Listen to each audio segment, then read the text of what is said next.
So dear students, good morning. क्या आप लोगों ने सेकेंड वीडियो देखा जो इलेक्ट्रोस्टैटिक्स की? अगर आप इलेक्ट्रोस्टैटिक्स की सेकेंड वीडियो आप नहीं देखेंगे तो आगे आपको इलेक्ट्रोस्टैटिक्स पढ़ने की प्रक्रिया में काफ़ी तकलीफ होगा, काफ़ी मुश्किल होगा। तो ये सेकेंड लेक्चर बहुत इम्पोर्टेंट है चार्ज पॉइंट ऑफ व्यू से, चार्ज के समझने पॉइंट ऑफ व्यू से। तो आप पहले उसको देखें, एक बार, दो बार, तीन बार, आपको जितनी बार मन करे आप उतनी बार देखें। लेकिन उसमें जितनी बातें बताई गई हैं वो बहुत अच्छे से आप समझें और उसमें एक एक बात जो लिखाई गई है वो अपने कॉपी में नोट डाउन कर लें। आप देखिएगा इस पूरी प्रक्रिया में हम यहाँ आपके लिए ऐसा वीडियो बना ही रहे हैं कि आप एक एक बात अच्छे से समझ सके और जितनी आपकी कॉपी में नोट होनी चाहिए वो पूरा का पूरा दर्ज हो सके। क्योंकि हमने बताया है आफ्टर एंड ऑल आपकी कॉपी ही आपके रिवीजन में लास्ट एग्जाम के समय काम आएगा। अगर आपकी कॉपी परफेक्ट बनी रहेगी तो आप अच्छे से रिवीजन करके आप एग्जाम को तैयार कर सकते हो। तो वो बातें बस मेयरली वीडियो को एक फिल्म के रूप में मत देखिए, पढ़ने के रूप में इसको इस्तेमाल कीजिए। ठीक है? तो हमें आशा है कि आप जो है वो ऐसा ही कर रहे होंगे। तो आज की हम क्लास जो है वो कुछ एक बेसिक सवाल से स्टार्ट करते हैं और आज की क्लास भी आपकी इम्पोर्टेंट होने वाली है क्योंकि आज हम लोग कुछ एक apparatus सीखेंगे, गोल्ड लीफ इलेक्ट्रोस्कोप। उसके बाद हम कुछ अर्थिंग प्रक्रिया को समझेंगे और फिर चार्जिंग की प्रक्रिया को उसके बाद समझेंगे। तो ठीक है, पहले हम कुछ सवाल को डिस्कस कर लेते हैं और हम पहले सवाल लिख लेते हैं। यह है पहला सवाल। यूनिट के आधार पर हमने पूछा है कि एक चार्ज की इनमें से कौन सी प्रैक्टिकल यूनिट है। आप वीडियो को पॉज करें और अपने दिमाग से सोचें कि इसके क्या जवाब हो सकते हैं, चाहे गलत या सही। आपका दिमाग जो आंसर दे आप पहले उसको समझ के रख लीजिए और तब मेरा जो है आंसर देखिए।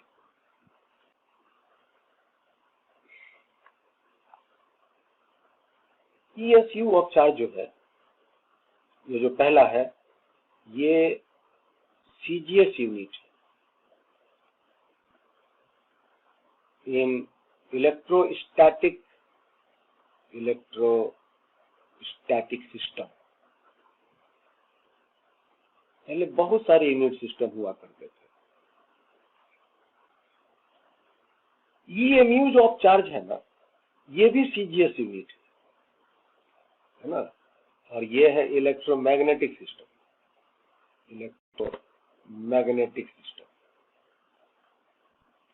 और एम्पियर आवर जो है ये प्रैक्टिकल है, आपके प्रैक्टिकल यूनिट है। और ये जो फराडे है ये भी प्रैक्टिकल यूनिट है, ये भी प्रैक्टिकल यूनिट है। तो आप ये बात समझ लें, जो हम लोगों ने ये सभी यूनिट की चर्चा लास्ट क्लास में की थी उसमें से आपका जवाब जो है वो होगा एक C और एक होगा A। ये नहीं होगा क्योंकि ये दोनों जो है वो CGS सिस्टम है। अगर हम यहाँ एम्पियर सेकेंड देते तो वो भी आंसर नहीं होता क्योंकि वो SI यूनिट हो जाता। ठीक है? कूलम लिखते अगर तो वो भी आंसर नहीं होता क्योंकि कूलम भी SI यूनिट हो जाता। लेकिन हमसे प्रैक्टिकल यूनिट पूछता है तो वो हम लोग ये दो प्रकार का इस्तेमाल करते हैं। बढ़ते हैं अगले सवाल में। पहले हम सवाल लिख लेते हैं। तो ये है आपके सामने नेक्स्ट प्रॉब्लम। पहले आप इसके वीडियो को पॉज करें, सवाल को उतार लें और पहले अपना दिमाग लगाकर इसको पूरी तरह से बनाने का प्रयास करें और फिर इसके बाद सॉल्यूशन को देखें। प्रश्न बहुत ही सिंपल है। How many electronic charges are required to form 1 coulomb of charge. बातें समझ में आ रहा? कितनी संख्या में इलेक्ट्रॉनिक चार्जेस हो, इलेक्ट्रॉनिक चार्जेस माने कितनी संख्या में इलेक्ट्रॉन्स हो जिनकी टोटल चार्ज जो है वो 1 कूलम हो जाए। तो कैसे निकालेंगे? तो मान लेते हैं let n be the number of electron जिनके n संख्या है और इनके टोटल चार्ज का मान 1 कूलम हो जाएगा। तो n गुना E ये हो गए उनके charge of n electrons, charge of n electrons, है ना। तो इसका मतलब हुआ कि n गुना E ये बराबर, ये जो चार्ज ऑफ n इलेक्ट्रॉन्स किसके बराबर होने चाहिए?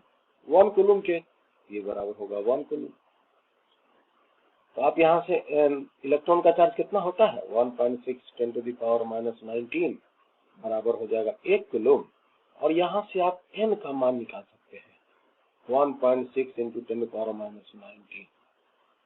आप इसको भाग दीजिए, तो आपका जो आंसर आएगा कितना आएगा, जरा कैलकुलेट करके देखिए। तो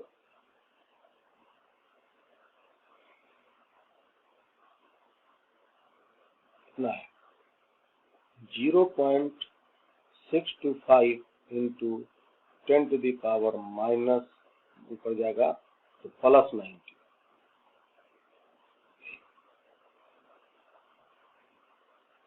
तो भाग देने के बाद इतना आया। इसको हम भी लिख सकते हैं 6.25 × 10⁻18।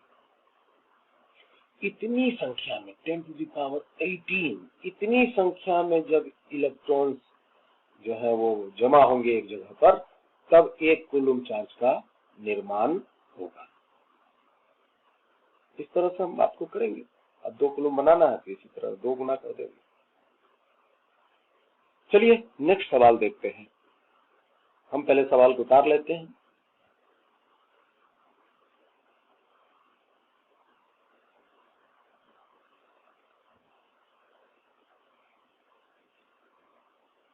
तो यह है आपके सामने नेक्स्ट प्रॉब्लम। इस सवाल बड़ा ही इंटरेस्टिंग है। इस सवाल का कहना है कि एक कप पानी है, एक कप है, ये मान लीजिए ये कप है, इस कप में पानी भरा हुआ है और कितना पानी है? 250 ग्राम का। तो पानी जो 250 ग्राम का है इसमें, तो उसमें कितनी संख्या में पॉजिटिव चार्ज है और कितनी संख्या में नेगेटिव चार्ज है ना। तो ये सवाल है, कैसे निकालेंगे?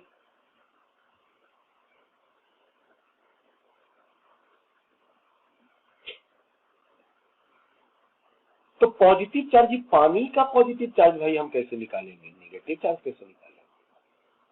तो सुनो, हमने लास्ट क्लास में बहुत बार बोला है कि कोई भी बॉडी जो अभी हम न्यूट्रल कहते हैं, इसका मतलब नहीं कि उसके पास चार्ज नहीं है। उसके पास बहुत सारे चार्जेस हैं, इलेक्ट्रॉन के रूप में, प्रोटॉन के रूप में, बहुत सारे चार्जेस हैं। लेकिन जितनी संख्या में प्रोटॉन्स हैं और इलेक्ट्रॉन और जितनी संख्या में इलेक्ट्रॉन्स है, दोनों का मान बराबर है। इसलिए उस बॉडी की नेट चार्ज 0 हो जाती है और हम बॉडी को न्यूट्रल कहते हैं। तो न्यूट्रल का मतलब नहीं कि उसमें चार्जेस नहीं है, चार्जेस है। तो यहां पर जो पूछता है कि कितने पॉजिटिव है और कितने नेगेटिव चार्ज है, तो हम कैसे निकालेंगे? तो भाई हम क्या करेंगे कि इस 250 ग्राम पानी के अंदर कितनी संख्या में इलेक्ट्रॉन्स हैं, ये पहले हम कैलकुलेट कर लेते हैं। और उस इलेक्ट्रॉन की कितनी चार्ज टोटल होंगी, तो हो जाएगा उसका नेगेटिव चार्ज। और फिर कितनी संख्या में इसके भीतर प्रोटॉन्स हैं 250 ग्राम पानी में, तो टोटल प्रोटॉन्स की संख्या निकल जाएगी, तो उसका फिर हम चार्ज निकाल लेंगे। और कंसीडर कर लेते हैं कि 250 ग्राम ये कप ऑफ वाटर है तो न्यूट्रल है, तो इसका मतलब टोटल पॉजिटिव और नेगेटिव चार्ज के मान समान। तो ये तो हो गई बातें समझने की, ठीक है। प्रश्न मेरा ये है कि हम कैसे निकालेंगे इसके भीतर टोटल कितने इलेक्ट्रॉन्स हैं और टोटल कितने प्रोटॉन्स हैं। तो देखो, अगर हम पानी की बात करें, वाटर, जिसको आप H2O बोलते हो, तो इसका अगर हम मोलिकुलर वेट आपसे पूछें, मोलिकुलर मास, इसको हम पूरा लिखते हैं ना, मोलिकुलर मास कितना होता है मालूम है पानी का? तो ऑक्सीजन का होता है 16 और हाइड्रोजन का होता है 1। तो 1 और हाइड्रोजन 2 है और ऑक्सीजन हो गया 16, मिलके हो गया 18। जो केमिस्ट्री में आप लोग निकालते हैं ना मोलिकुलर वेट, तो हम यहाँ पर उसी को निकाले हैं और मोलिकुलर मास बोले हैं, ठीक है। ये है मोलिकुलर मास ऑफ वाटर 18। तो 18 ये इसका यूनिट क्या होता है मालूम है? 18 क्या है? केजी, ग्राम, मिलीमीटर, मिली केजी क्या? तो ये होता है ग्राम हमेशा। तो कितने मोल होंगे? ये जो 250 ग्राम पानी में टोटल कितने पानी के मोल होंगे? नंबर ऑफ मोल्स अगर हम निकाल लेते हैं वाटर का, तो आप जानते हैं मास बाई मोलिकुलर मास। तो मास हो गया 250 ग्राम और मोलिकुलर मास हो गया 18। तो भाग दीजिए, कितना आ जाएगा? चलो अभी हम भाग नहीं देते हैं, अभी हम रहने देते हैं, लास्ट में देखेंगे, कुछ समझेंगे। ये हो गए टोटल मास। अच्छा, एक बात और जानते होंगे कि एक मोल में कितने मोलिकुल्स होते हैं? एवोगाड्रो नंबर के बराबर। तो इतने मोल में कितने मोलिकुल्स होंगे, है ना? तो number of water molecules, number of water molecules in 250 gram water हो जाएंगे नंबर ऑफ मोल्स जितने हैं इनटू एवोगाड्रो नंबर 6.023 इंटू 10⁻23। इतने नंबर ऑफ मोलिकुल्स हो गए हैं। अब प्रश्न उठता है कि एक मोलिकुल में कितने इलेक्ट्रॉन है? पानी के अगर हम एक मोलिकुल ले लें, तो इस एक मोलिकुल में कितने इलेक्ट्रॉन की संख्या है या कितने प्रोटॉन की संख्या? अगर दोनों में से कोई एक निकल जाए तो उसी के बराबर दूसरा होगा, ठीक है ना। तो हम चलो प्रोटॉन की बात करते हैं, न्यूक्लियस के अंदर रहता है।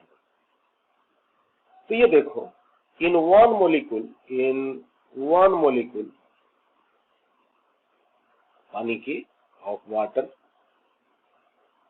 ना, नंबर ऑफ प्रोटॉन्स कितने होंगे?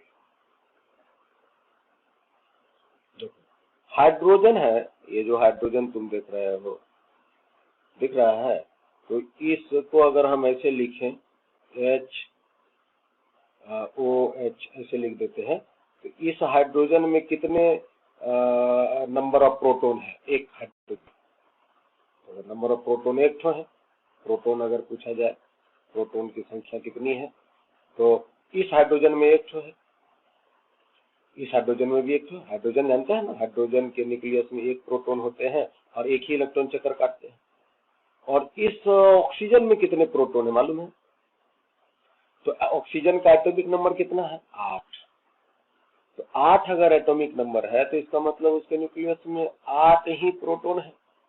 तो प्रोटॉन की संख्या 8। टोटल प्रोटॉन कितने हो गए? तो टोटल प्रोटॉन्स हो गए एक मोलिक्यूल ऑफ वाटर में 10 प्रोटॉन। ये हमने तो साइड में एक डायग्राम बना के कैलकुलेट किया है।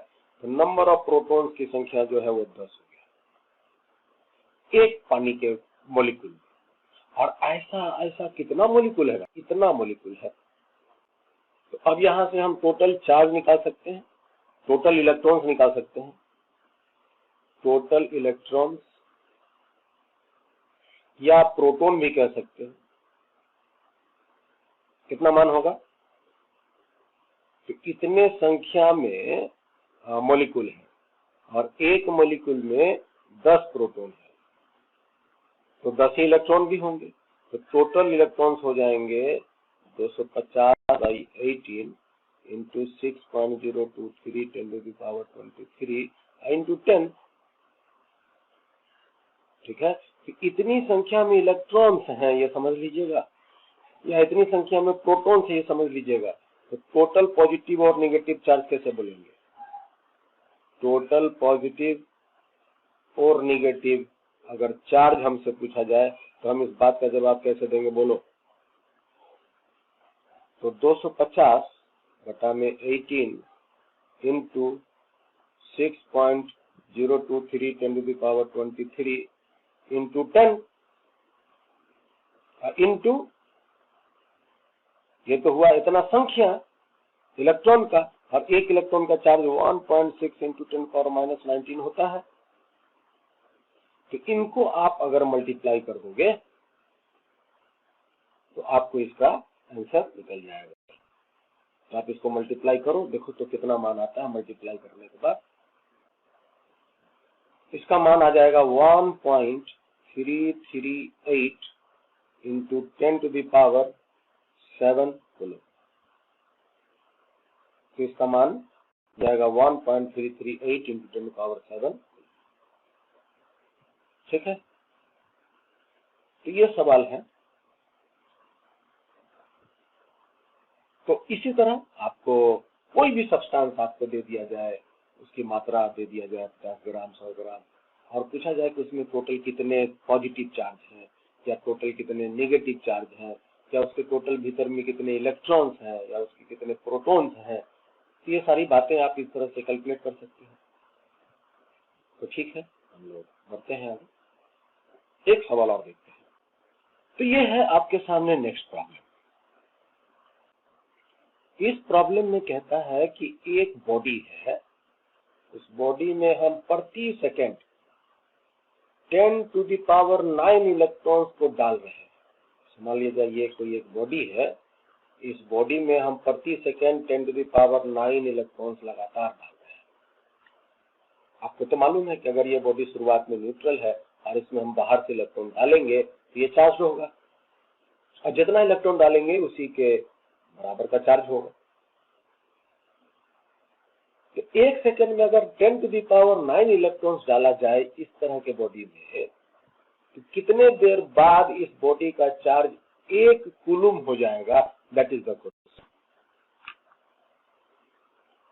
ये आप कैसे निकालेंगे? वीडियो पॉज करें और इस सवाल को बनाने का प्रयास करें। बहुत ही सिंपल है, बस थोड़ा दिमाग लगाइए, टाइम कैलकुलेट कीजिए। अब देखिए हम बताते हैं। आपको दिया हुआ है every second 10⁻9 electron, 10⁻9 into 1.6 into 10⁻−19, इतना चार्ज हो गया। चार्ज ये दिया जा रहा है किस सेकंड में? 1 सेकंड में, इन 1 सेकंड। तो कितना 1 कूलम चार्ज देने में कितना देर लग जाएगा?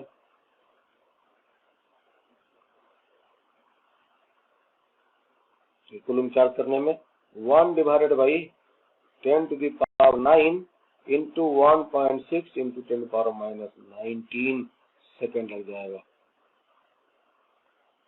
यूनिटरी मेथड से हम लगा रहे हैं, देख रहे हैं। तो आप इसको थोड़ा कैलकुलेट कीजिए और थोड़ा बताइए कि क्या इसके रिजल्ट आते हैं। तो क्या रिजल्ट आया? तो इसके रिजल्ट आएंगे कैलकुलेट करने के बाद 6.25, ये 1/1.6 करते हैं ना, तो वो 6.25 आता है, इंटू 10⁻18 है ना, ये 18 हो जाता है और ये प्लस 19 है, तो कितना हो गया? 9 हो जाएगा, 9 सेकेंड है। तो इतना सेकेंड हुआ। ये बहुत छोटा समय नहीं है। ये सेकंड में तो चलो ठीक है दिख रहा है, लेकिन ये बहुत बहुत बड़ा समय है। अगर हम इसको सेकंड को आवर में बदल दें, तो आवर में सेकंड को मिनट में बदल दें तो 60 से भाग देना होगा, तो मिनट में तो बन जाएगा, लेकिन बहुत ज्यादा अंतर नहीं आएगा। चलो आवर में बदल दें, आवर में तो बदल जाएगा, फिर भी कोई ज्यादा असर नहीं होगा। दिन में बदल दें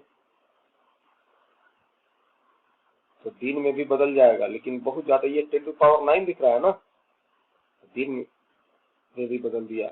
ईयर में बदल देते हैं, 365 से भाग दे देते हैं, तब देखते हैं कि क्या रिजल्ट आता है। थोड़ा आप इसको कैलकुलेट करके देखो, तो आएगा अप्रोक्सीमेटली 198.18 ईयर्स। दिख रहा है, 198 साल लगेगा, आदमी भी इतना साल नहीं जीता है। तो इस तरह से हम मैंने 10⁹ इलेक्ट्रॉन्स की बातें सुनने में तो बहुत बहुत बड़ा लगता है, लेकिन चार्ज की मात्रा बहुत बड़ा नहीं है, बहुत बहुत छोटा चार्ज है। और 1 कूलम चार्ज एक्वायर करने में इस तरह के दर से अगर हम इलेक्ट्रॉन्स डालेंगे तो कितना साल लग जाएगा। है तो दो बातें कह सकते हैं। वैसे तो 1 कूलम चार्ज अपने आप में बहुत बड़ा यूनिट है चार्ज का, बहुत छोटा नहीं है। हालांकि इससे भी बड़ा यूनिट हम लोगों ने पढ़ रखा है चार्ज का, लेकिन 1 कूलम स्टिल जो है एक बड़ा यूनिट होता है ना। तो हम लोग क्या करते हैं, इसको हम अगर लिख देते हैं, तो हम लोग क्या करते हैं कि इसके 1 कूलम की यूनिट को छोटा दर्शाने के लिए हम लोग इसके साथ, अब चूंकि ऐसा यूनिट तो कूलम ही है, तो इसका यूनिट तो कूलम में ही रहना है, तो हम कूलम में ही रख के कुछ प्रीफिक्स लगाकर इसके वैल्यू को छोटा इस्तेमाल करते हैं। तो in general some prefixes are used to represent a charge in coulomb.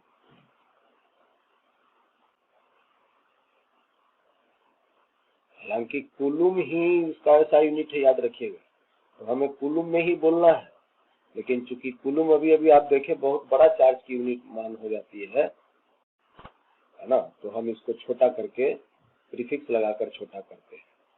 क्या क्या प्रीफिक्स लगा सकते हैं, तो हम यूज करते हैं, जैसे मान लो माइक्रो यूज करते हैं, तो 1 माइक्रो कूलम, ये ज्यादातर इस्तेमाल होता है। लेकिन और भी यूनिट है जो इसके साथ यूज हो सकते हैं। 1 नैनो कूलम, ये भी यूज होते हैं, 9 कूलम। पिको कूलम भी यूज होते हैं, एनसीईआरटी में आपको कुछ सवाल पिको के साथ भी मिलेंगे। मिली कूलम भी होते हैं, कुछ एक सवाल में मिली कूलम भी मिलेंगे। मिली माने 10⁻⁻। तो इस तरह के है ना, हम लोग यूनिट एंड डायमेंशन में ये सारे प्रीफिक्सेस सफिक्सेस पढ़ते हैं। तो इस तरह के कुछ हम प्रीफिक्स लगाकर चार्ज के जो यूनिट है, कूलम की जो वैल्यू है, उसको हम कम करके दर्शाते हैं। ठीक है, तो अब हम बात करते हैं, एक इंस्ट्रूमेंट है जिसका नाम है गोल्ड लीफ इलेक्ट्रोस्कोप। चलिए देखते हैं ये क्या होता है और हम इसका उपयोग कैसे करते हैं। गोल्ड लीफ इलेक्ट्रोस्कोप,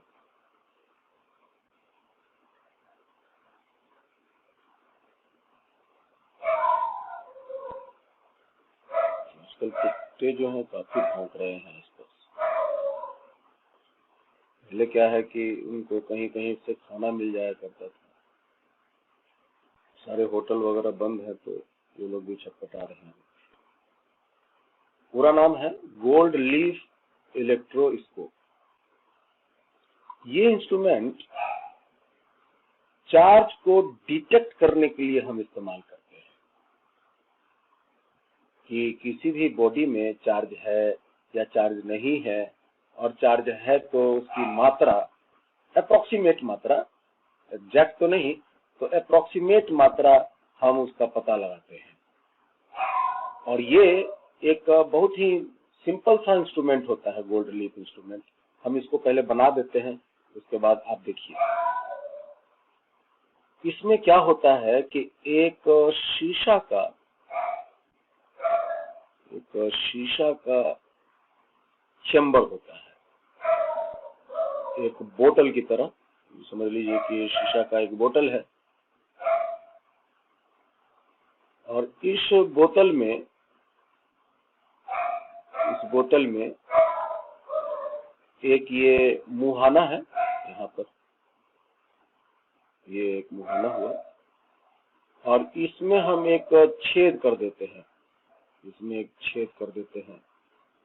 और इस जो छेद किए हैं इसमें हम एक दूसरा कॉपर या कोई एक कंडक्टर तार को हम इसमें इंसर्ट कर देते हैं, और उसी कॉपर तार का ही एक यहाँ पर ऊपर में कैप लगा के रखते हैं। This is cap over the, ये कॉपर का है ये।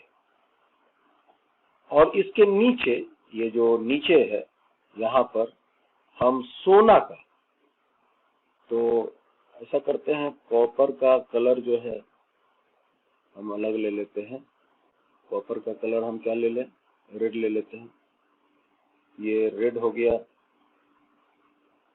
ये कॉपर का तार हो गया, और ये जो है आपका कॉपर का वायर हो गया।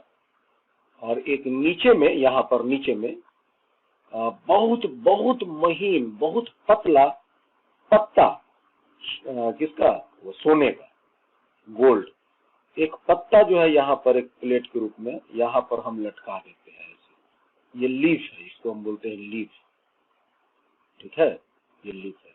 और ये यहाँ पर ये पत्ता जुड़ा रहता है, हल्का सा भी बहाव किसी भी तरह का आया तो ये लीफ जो है वो या तो ये जो लीफ है या तो इधर जा सकता है या इधर जा सकता है, ये लीफ या तो इधर जा सकता है या इधर जा सकता है। ये लीफ आराम से डाइवर्ज कर सकता है, अगर हम उसमें किसी तरह का व्यवस्था दे दे डाइवर्ज करने का, तो डाइवर्ज कर सकता है। तो ये है, ये ग्लास बोतल मान लीजिए, ये आपकी ग्लास बोतल हो गई, ग्लास बोतल। और ये जो है आपका बीच में, और ये जो गया है ये आपका कॉपर वायर है, और इसके ऊपर में ये कॉपर का ही हम कैप लगा देते हैं। कोई मेटल का आपको यूज करना है, फंक्शन समझ लीजिए, अपनी दिमाग काम करेगा कि ये कैसा होना चाहिए। और ये जो तुम देख रहे हो, ये है आपका एक ये और एक इधर से, ये दोनों जो है वो गोल्ड लीफ है, गोल्ड लीफ, LEAF। क्या करते हैं, कभी कभी हम एक साइड कॉपर का भी लीफ रखते हैं, दूसरा साइड गोल्ड का लीफ रखते हैं, ऐसा भी हम कर सकते हैं। दोनों हम गोल्ड का भी ले सकते हैं, या नहीं तो गोल्ड है, सॉरी यहाँ पर गोल्ड है, ये गोल्ड है, गोल्ड लीफ है। तो हम एक गोल्ड लीफ, एक गोल्ड का पत्ता और एक कॉपर का पत्ता भी ले सकते हैं, या नहीं तो दोनों हम जो है वो गोल्ड लीफ लेते हैं। हाईली कंडक्टिंग होता है गोल्ड लीफ, याद रखिएगा। तो ये इंस्ट्रूमेंट से हम जो है चार्ज को डिटेक्ट करते हैं। It is used to detect the charge. ठीक है, ये कैसे डिटेक्ट करता है, इस बात को थोड़ा समझने का प्रयास करो। कई तरीका से हम by using process of conduction and induction. अभी हम कंडक्शन और इंडक्शन की क्या प्रक्रिया होती है इसको हम आपको बताएंगे, लेकिन आप ये इस बात समझ सकते हैं, आप इसको देखिए ध्यान। अब जैसे मान लो कि तुम्हारे पास कोई एक रॉड है, और इस रॉड में कुछ भी चार्ज है, पता नहीं चार्ज है कि नहीं है, हमको डिटेक्ट करना है चार्ज है कि नहीं है। तो मान लेते हैं इसमें पॉजिटिव चार्ज है, तो हम इस पॉजिटिव चार्ज को इस लीफ के साथ सटा भी सकते हैं और उसके बहुत बहुत करीब लाकर रख भी सकते हैं। तो अगर हम सटा देंगे तो क्या होगा, तो अगर हम सटा देंगे तो चार्ज का फ्लो हो जाएगा यहाँ से यहाँ तक, क्योंकि ये शुरुआत में अनचार्ज है लीफ जो है, ये जो कॉपर कैप है ये वायर नहीं है। देखिए यहाँ पर ये कॉपर का कैप है, जो कैप, ठीक है। तो ये जो कॉपर का कैप है ऊपर में जो कॉपर का कैप है, ये कॉपर का जो आपका कैप हुआ, ये अभी न्यूट्रल है। तो ये पूरा तार जो है ये भी पूरा न्यूट्रल है, और ये जो नीचे में दो ठो जो गोल्ड लीफ है वो भी सभी न्यूट्रल है। तो न्यूट्रल का मतलब चार्ज जीरो, पोटेंशियल जीरो, और इसके पास चार्ज है तो इसमें पोटेंशियल है। तो इसके पोटेंशियल जीरो है और इसके पोटेंशियल कुछ ना कुछ है। तो अगर हम सटा देंगे तो क्या होगा, तो डिफरेंट पोटेंशियल वाले दो बॉडी को अगर हम सटा देते हैं तो चार्ज का फ्लो होता है ताकि उसके पोटेंशियल समान हो सके। तो हम जब हम इसके साथ सटा देंगे तो इसके चार्ज जो है, इसके जो चार्ज है वो चार्ज सटाने के बाद ये चार्ज अगर हम इसको सटा देंगे, इसके चार्ज हम यहाँ भी खींच के ले जाते हैं, अगर हम सटा देंगे तो ये जो ऊपर वाला प्लेट है वो पॉजिटिवली चार्ज हो जाएगा,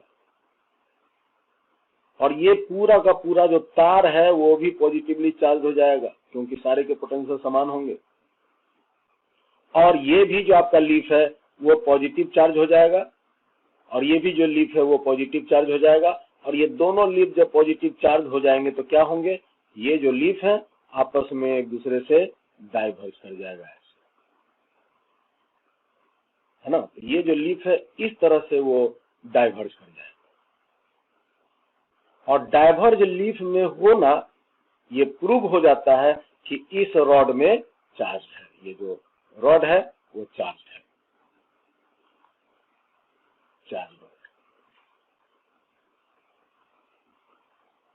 ये तो हुआ एक प्रक्रिया जिसमें हमने क्या यूज किया है, कंडक्शन। कंडक्शन में क्या है कि हम एक रॉड को ले आए, उसको हम कॉपर के कैप से जस्ट हटा दिए, टच करा दिए, टच कराने से रॉड के चार्ज जो है वो कैप में चले गए, और इस कॉपर वायर के माध्यम से वो चार्ज चल करके वो लीफ में आ गए, और दोनों लीफ में पॉजिटिव चार्ज या दोनों लीफ में समान चार्ज जाएगा, और आपस में सिमिलर चार्ज जाएगा, और आपस में दोनों रिपेल कर लेंगे, और आपस में ये जो लीफ है वो डाइवर्ज हो जाएंगे। और डाइवर्ज हो जाना ये साबित करता है कि इस रॉड में चार्ज था। तो इस तरह से डिटेक्ट हो जाएगा। अगर रॉड में चार्ज नहीं होगा, क्योंकि वो तो दिखाई नहीं देता है ना, ऐसा नहीं है कि चार्ज है कि नहीं है देख लो तो पता चल जाएगा, वो नहीं दिखाई देता है। तो इस तरह से हम इनडायरेक्ट व्यू करके इसका हम डिटेक्शन करते हैं। तो अगर ये रॉड में चार्ज नहीं होगा तो सटाने के बावजूद भी इसमें चार्ज फ्लो नहीं होगा, तो ये लिफ्ट में नहीं आएगा, तो डाइवर्ज नहीं होगा, जैसा वैसे था वैसे ही रहेगा। अब हम यहाँ पर ये अभी हमने जो प्रोसेस तैयार किया है वो है कंडक्शन, ठीक है। अगर हम इंडक्शन की प्रक्रिया में इससे हम डिटेक्ट करते तो क्या करते, तो इंडक्शन अगर हम करते तो हम इसको सटाते नहीं, है ना, इसके हम बहुत करीब लाके ये रॉड को रखते हैं। हम एक और फिगर बनाते हैं, अभी हम यहाँ पर डिटेक्ट कर रहे हैं बाई कंडक्शन। अब ये जो डायग्राम तुम देख रहे हो, ये डायग्राम में डिटेक्ट हुआ है, डिटेक्ट, है ना, of charge by conduction. Conduction से अभी चार्ज को हमने डिटेक्ट किया है। अभी हम एक और डायग्राम बनाते हैं, और इस डायग्राम से आपको हम इंडक्शन से कैसे चार्ज को शो करते हैं उसको दिखाते हैं। एक दूसरा डायग्राम बनाते हैं, उसी तरह का आपका बोतल होगा, है ना, शीशा का। शीशा का क्यों, ताकि वो ट्रांसपेरेंट होता है, आप बाहर से देख सको। ये हम जो है मुहाना बनाते हैं, ये जो हम मुहाना बनाते हैं उसको एक नॉन कंडक्टिंग मटेरियल के कैप से, कॉर्क से हम इसको ढक देते हैं, बंद कर देते हैं, छेद कर देते हैं यहाँ पर, ताकि कॉपर का जो तार है वो इस पार से उस पार जा सके। इस तार के ऊपर जो है, तार के ऊपर एक कॉपर का ही कैप है, डिस्क नाम का है, ये समझ लीजिए एक प्रकार का डिस्क है ऊपर में, और नीचे में जो है वो आपका गोल्ड लीफ है जो इस तरह से लटका हुआ है। अभी इस तरह से डाइवर्ज अभी नहीं किए हुए, बस यूं ही लटका हुआ है, जैसे हाथ झूला रहता है उसी तरह से ये पत्ता जो है झूला हुआ है जस्ट। अब हम क्या करते हैं, इसके बगल में बहुत करीब में हम एक कोई भी चार्ज आप ला कर रख दो, नेगेटिव, चलो मान लो कि हम यहाँ पर इसके बगल में चार्ज को ला करके रख दिए, बहुत निगेटिव चार्ज ला कर, इसमें निगेटिव चार्ज है, सटाएंगे नहीं, सटाएंगे तो कंडक्शन हो जाएगा, सटाएंगे नहीं। तब ऐसा स्थिति में क्या होगा कि अगर हम माइनस क्यू चार्ज को इसके बहुत करीब ला के रखेंगे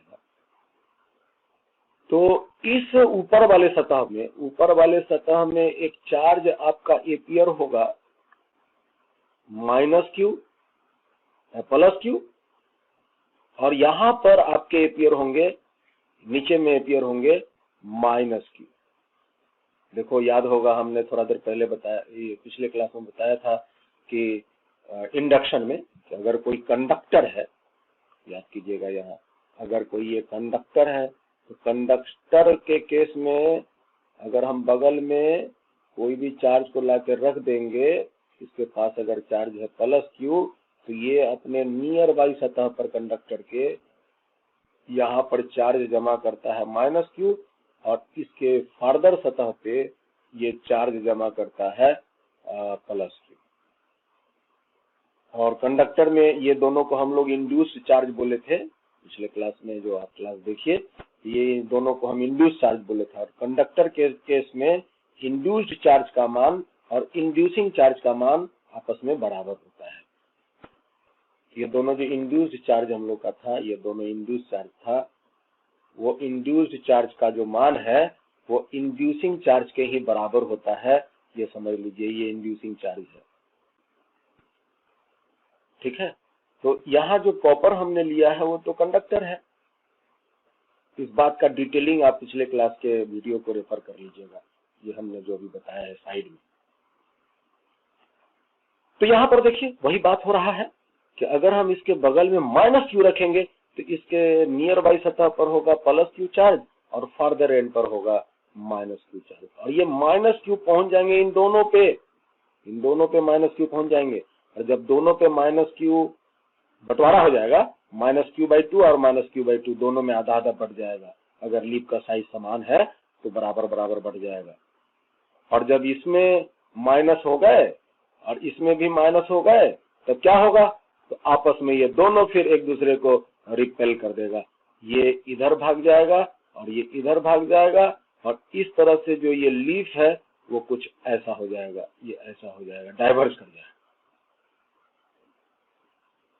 तो डाइवर्जेंस का, लीफ में डाइवर्जेंस का इंडिकेशन ये रिप्रेजेंट करता है कि उससे ऊपर वाले जो डिस्क है, कॉपर के जो कैप है, डिस्क है, उसके बगल में या तो कोई चार्ज रखा गया है या उससे कोई चार्ज को सटाया गया है। तो इस तरह से हम चार्ज को डिटेक्ट कर लेते हैं, और ये डिटेक्शन जो है वो लीफ के डाइवर्जेंस से पता चलता है। इसको हम जस्ट लिख देते हैं, ये जो लीफ है नीचे में, उसमें डाइवर्जेंस जितना ज्यादा होगा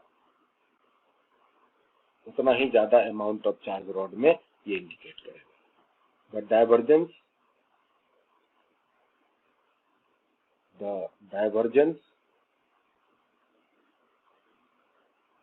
in the leaf represents the charge in the rod, charge in the rod, ठीक है। तो जितना ज्यादा डाइवर्जेंस होगा उतना ही ज्यादा चार्ज होगा, चार्ज जो होगा वो directly proportional to angle of divergence कह सकते हैं, ठीक है। तो ये एक छोटा सा इंस्ट्रूमेंट है, बहुत ही सिंपल सा, जिससे कि हम चार्ज को डिटेक्ट कर लेते हैं कि किसमें चार्ज है और किसमें चार्ज नहीं है। यह है गोल्ड लीफ इलेक्ट्रोस्कोप। अब हम थोड़ी सी बातें आपको अर्थिंग के बारे में बताते हैं।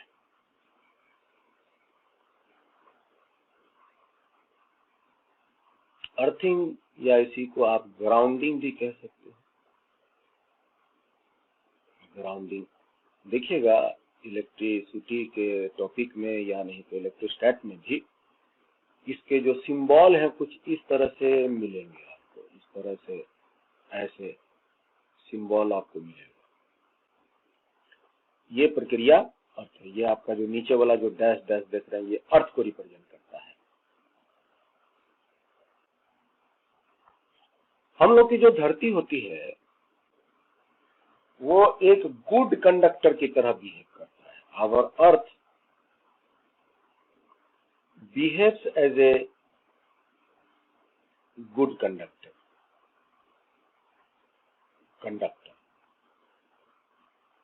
और अगर ये गुड कंडक्टर है तो इसका मतलब हुआ कि इसमें बहुत बहुत मात्रा में फ्री इलेक्ट्रॉन्स होंगे। जैसा ये कंडक्टर है तो कंडक्टर का तो यही प्रॉपर्टी है। And hence it has enormous amount of free electrons।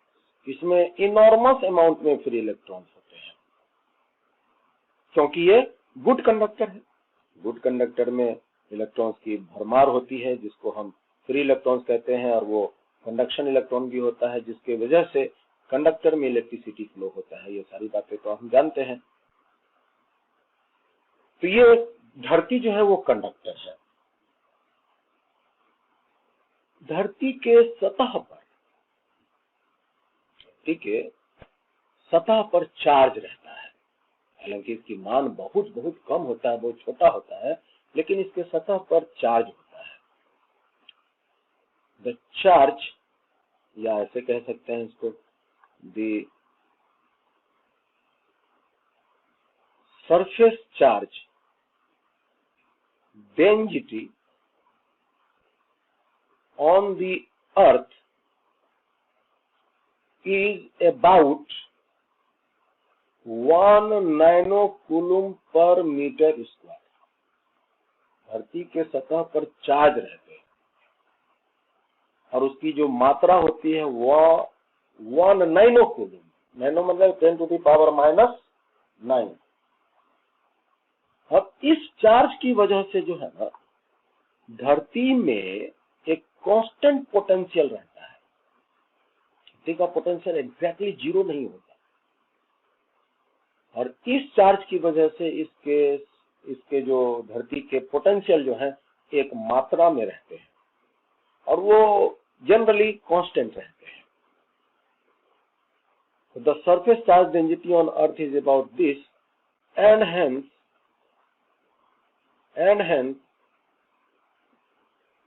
a constant potential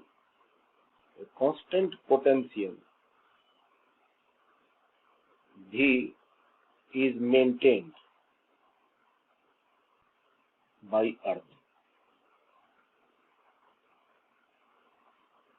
ठीक है। हम लोग क्या करते हैं फॉर प्रैक्टिकल कैलकुलेशन के लिए, क्योंकि ये चार्ज बहुत बहुत कम है और इसके जो पोटेंशियल के मान भी जो हमने यहाँ भी के रूप में रिप्रेजेंट किया है, ये भी बहुत बहुत छोटा होता है, बहुत बड़ा भी नहीं होता।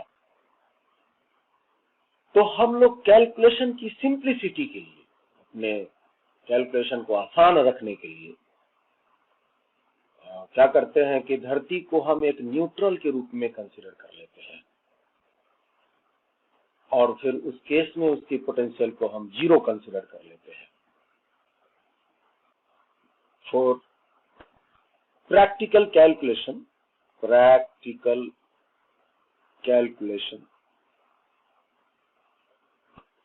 we consider the earth as a neutral body। धरती को हम एक न्यूट्रल बॉडी के रूप में कंसीडर कर लेते हैं। न्यूट्रल बॉडी माने uncharged, and hence its potential is considered as zero, और इस वजह से हम इसका पोटेंशियल को कंसीडर कर लेते हैं जीरो।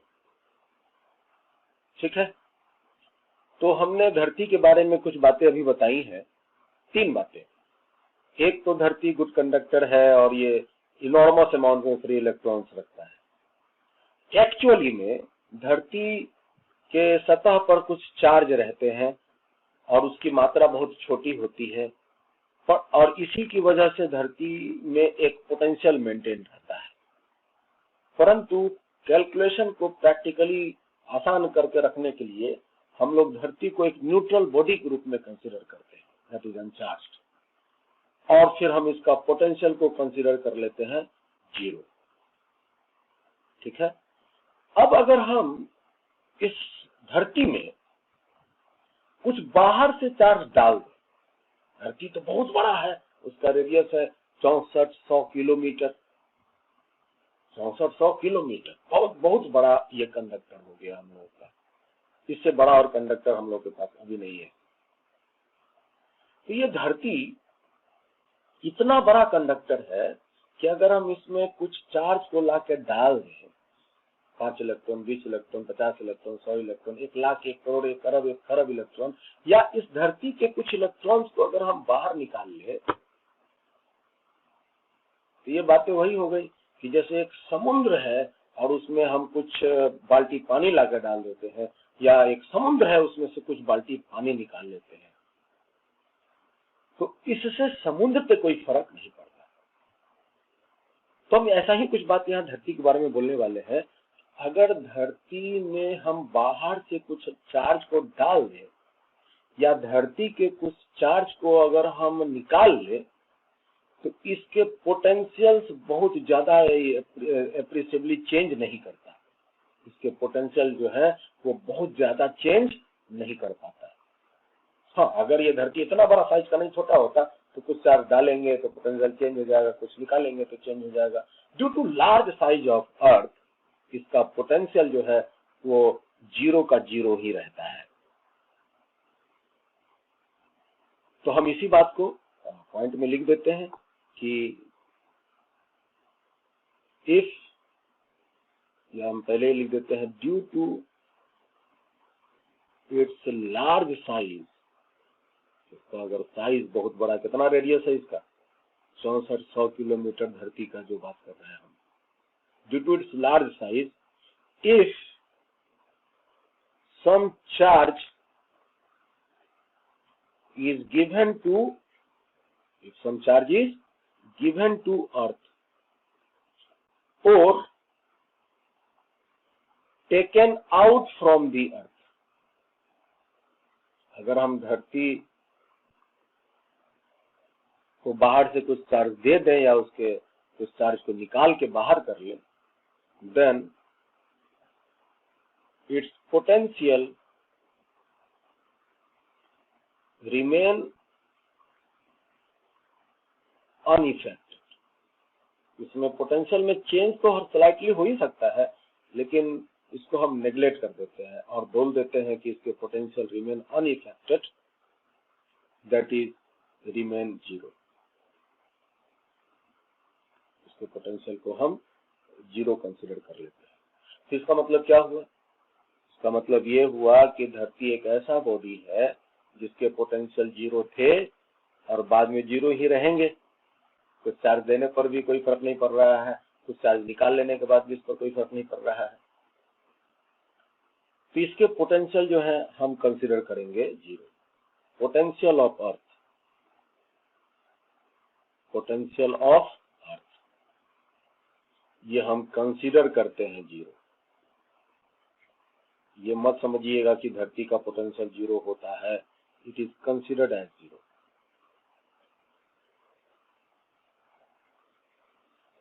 तो potential of earth is considered as zero. अब क्या होगा कि अगर हम किसी बॉडी को, जैसे मान लो कि कोई बॉडी है, एक एग्जांपल से इस बात को समझिएगा। जैसे मान लो ये एक कंडक्टिंग बॉडी है, ये एक कंडक्टिंग बॉडी है। और ये चार्ज है, इसके ये चार्ज स्फीयर है, तो चार्ज अगर हम इसको देंगे तो कहाँ रहेगा उसका चार्ज, तो ये उसके चार्ज रहेंगे इसके सतह पर। पता है आपको, पिछले क्लास में ये सारी बातें आपको डिटेल से बताई गई हैं। जरा भी कंफ्यूजन हो मेरे बात के बोलने पर तो आप तुरंत वीडियो को रेफर करेंगे और चीजों को पहले समझ लेंगे। ये धरती थी, ये बॉडी था, स्फीयर था, और ये कंडक्टिंग बॉडी है। तो हम कंडक्टिंग बॉडी में जो भी चार्ज देते हैं, चाहे वो सॉलिड हो या हॉलो हो, वो उसके सतह पर चार्ज चला जाता है। तो मान लिया जाए इसके चार्ज है प्लस, तो इसका पोटेंशियल की अगर हम बात पूछें तो पिछले क्लास में पोटेंशियल का एक फॉर्मूला दिए थे, KQ/R। इसका मान लिया जाए रेडियस अगर R है, इसमें कुछ तो रेडियस होगा ही इसका, तो इसका रेडियस अगर R है तो इसका पोटेंशियल क्या होगा भाई, अगर इसका पोटेंशियल R है, सॉरी रेडियस R है, तो इसका पोटेंशियल जो है वो पॉजिटिव होगा कि नेगेटिव होगा, पॉजिटिव होगा, ठीक है, क्योंकि चार्ज पॉजिटिव है। अगर ये चार्ज नेगेटिव होता, पोटेंशियल का फॉर्मूला हम बगल में लिख देते हैं, थोड़ा याद कीजिएगा, KQ प्लस या माइनस में बताया था आपको, अगर प्लस चार्ज है तो प्लस, माइनस चार्ज है तो माइनस, बटा में रेडियस R। तो आप यहाँ देखिए कि इस स्फीयर में पॉजिटिव चार्ज है, तो पॉजिटिव चार्ज होने से पोटेंशियल के मान पॉजिटिव हो जाएंगे, तो इसके जो पोटेंशियल है वो पॉजिटिव है। अब कुछ भी मान है, 10, 5, 15, 20 जो भी है, पोटेंशियल पॉजिटिव। हमें इसके वैल्यू से मतलब नहीं है, घटना को समझने से मतलब है कि होता क्या है। और इस साइड मान लिया जाए कि धरती है, यहाँ पर धरती है, ये अर्थ है, और हम इस अर्थ को इस बॉडी से कनेक्ट करने वाले हैं, या इस बॉडी को इस धरती से कनेक्ट करने वाले हैं। क्या करें इसके लिए, तो हम एक तार ले आते हैं, ये देखो तार ले आते हैं, अभी हमने कनेक्ट नहीं किया है, ये आपकी स्विच हो गई, अभी हमने कनेक्ट नहीं किया है, अब करेंगे। तो जब तक कनेक्ट नहीं करेंगे जो है वो माहौल नहीं बनेगा, एक रास्ता नहीं बनेगा जिससे कि चार्ज जो है वो फ्लो हो सके, बंधन टूटा हुआ है। हाँ, ये बात तो है कि एक बात तो ये तय है कि यहाँ का पोटेंशियल का मान क्या है, 0 है। तुम यहाँ का पोटेंशियल बोलो या यहाँ का बोलो या यहाँ का बोलो, सबका पोटेंशियल 0 ही है, क्योंकि वो सभी धरती से कनेक्ट है। ओके, और यहाँ का पोटेंशियल क्या है, जहाँ पर ये तार का जो ये जो दूसरा छोर है, यहाँ का पोटेंशियल क्या है, यहाँ का पोटेंशियल पॉजिटिव है, इस पूरे बॉडी का पोटेंशियल पॉजिटिव है, और इसका है 0। तो जब डिफरेंट पोटेंशियल्स को हम एक कोई कंडक्टिंग वायर से जोड़ देंगे, ये कंडक्टिंग वायर है आपका, तो उससे हम अगर उसको जोड़ देंगे तो क्या होगा, मान लो हम इसको इसमें अभी जोड़ेंगे तो क्या होगा, तो चार्ज का फ्लो होगा, बताया था। देखिएगा, ट्रांसफर ऑफ चार्ज में लॉ लिखाए हुए हैं कि जब दो डिफरेंट पोटेंशियल्स को आपस में हम कनेक्ट करते हैं या आपस में उनको सटा देते हैं, तो उनके चार्ज फ्लो होते हैं एक से दूसरे बॉडी में, और चार्ज ये फ्लो तब तक होता है जब तक उसके पोटेंशियल समान न हो जाए, और जब समान हो जाएंगे तो फ्लो होना बंद हो जाएगा। पॉजिटिव चार्ज का फ्लो हायर पोटेंशियल से लोअर पोटेंशियल की तरफ होता है, और नेगेटिव चार्ज का फ्लो लोअर पोटेंशियल से हायर पोटेंशियल की तरफ होता है। ये कई बार सुनोगे, क्योंकि ये एक प्रिंसिपल के तौर पर हम इस्तेमाल करेंगे इंटायर इलेक्ट्रोस्टैटिक्स में। तो ठीक है, हम यहाँ यूज करेंगे इस बात को। तो हम क्या करते हैं, अगर हम तार को सटा देंगे, देखिएगा इसको, हम अगर इस तार को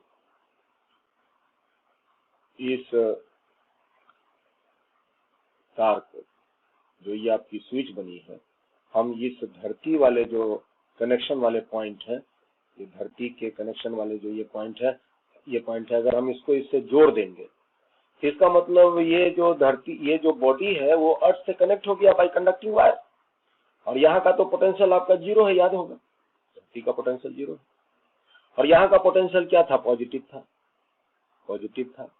तो इसके सतह पर जो ये प्लस चार्ज थे, ये प्लस चार्ज थे, ये प्लस चार्ज क्या होंगे, तो अब ये प्लस चार्ज जो होंगे वो फ्लो होंगे, ये पॉजिटिव चार्ज जो है वो इसके माध्यम से ऐसे फ्लो होकर धरती के भीतर समा जाएंगे।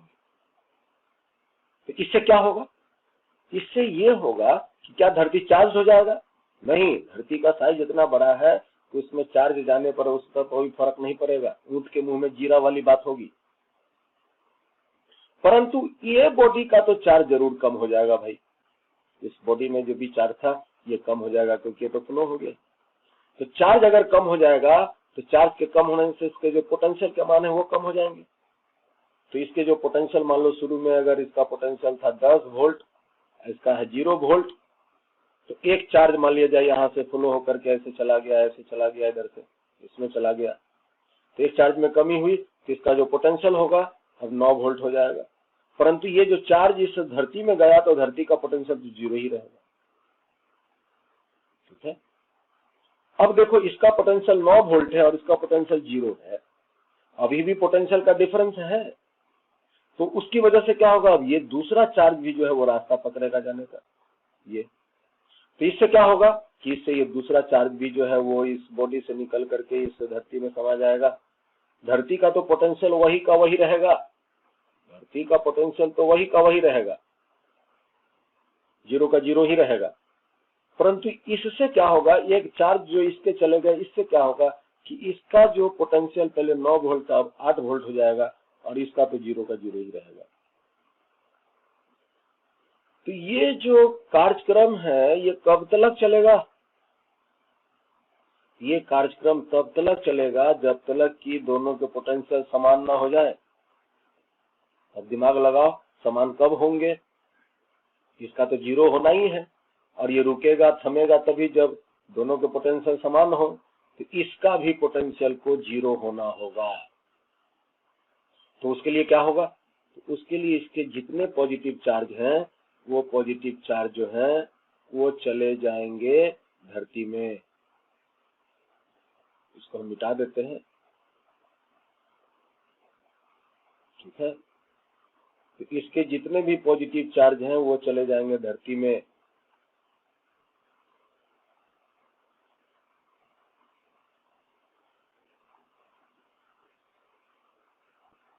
प्लस क्यू चार्ज जितने भी थे वो चले जाएंगे धरती में। ताकि ये क्यों जाएंगे धरती में, ऐसा मत समझिएगा कि धरती से कनेक्ट होने के बाद धरती उसका सारा चार्ज खींच लेता है। धरती उस जिस बॉडी से वो कनेक्ट है, धरती उसके पोटेंशियल को 0 करने के लिए वो जो कर सकता है करता है। अगर इसका पोटेंशियल को 0 करने के लिए इसका सारा चार्ज खींचना पड़े तो धरती सारा चार्ज खींच लेगा। अगर खुद को अपने पॉकेट से उसको चार्ज देना पड़े तो धरती उसको खुद अपने पॉकेट से चार्ज दे करके उसका पोटेंशियल को 0 करेगा ना। ये घटना होती है। तो खास इस केस में जो हमने एग्जांपल लिया है उस केस में जो भी ये यहाँ पर इस बॉडी में चार्ज है वो पोटेंशियल 0 होने के लिए सारा धरती में चार्ज चला जाएगा। ये न्यूट्रल सी बात होती है। तो आउटर सरफेस वाले सारे चार्ज जो है इस बॉडी के अर्थ में चले जाएंगे। तो उसी तरह से अगर निगेटिव चार्ज देंगे तो पोटेंशियल निगेटिव होंगे, तो निगेटिव चार्ज का फ्लो लोअर पोटेंशियल से हायर की ओर होगा। उस केस में भी बॉडी की निगेटिव चार्ज जो होंगी वो इस तार के माध्यम से अर्थ में चला जाएगा। तो ये बातें जो है आप इस तरह से इस्तेमाल कर सकते हो। धरती का जो मेन अर्थिंग का जो मेन पर्पस यही होता है ना।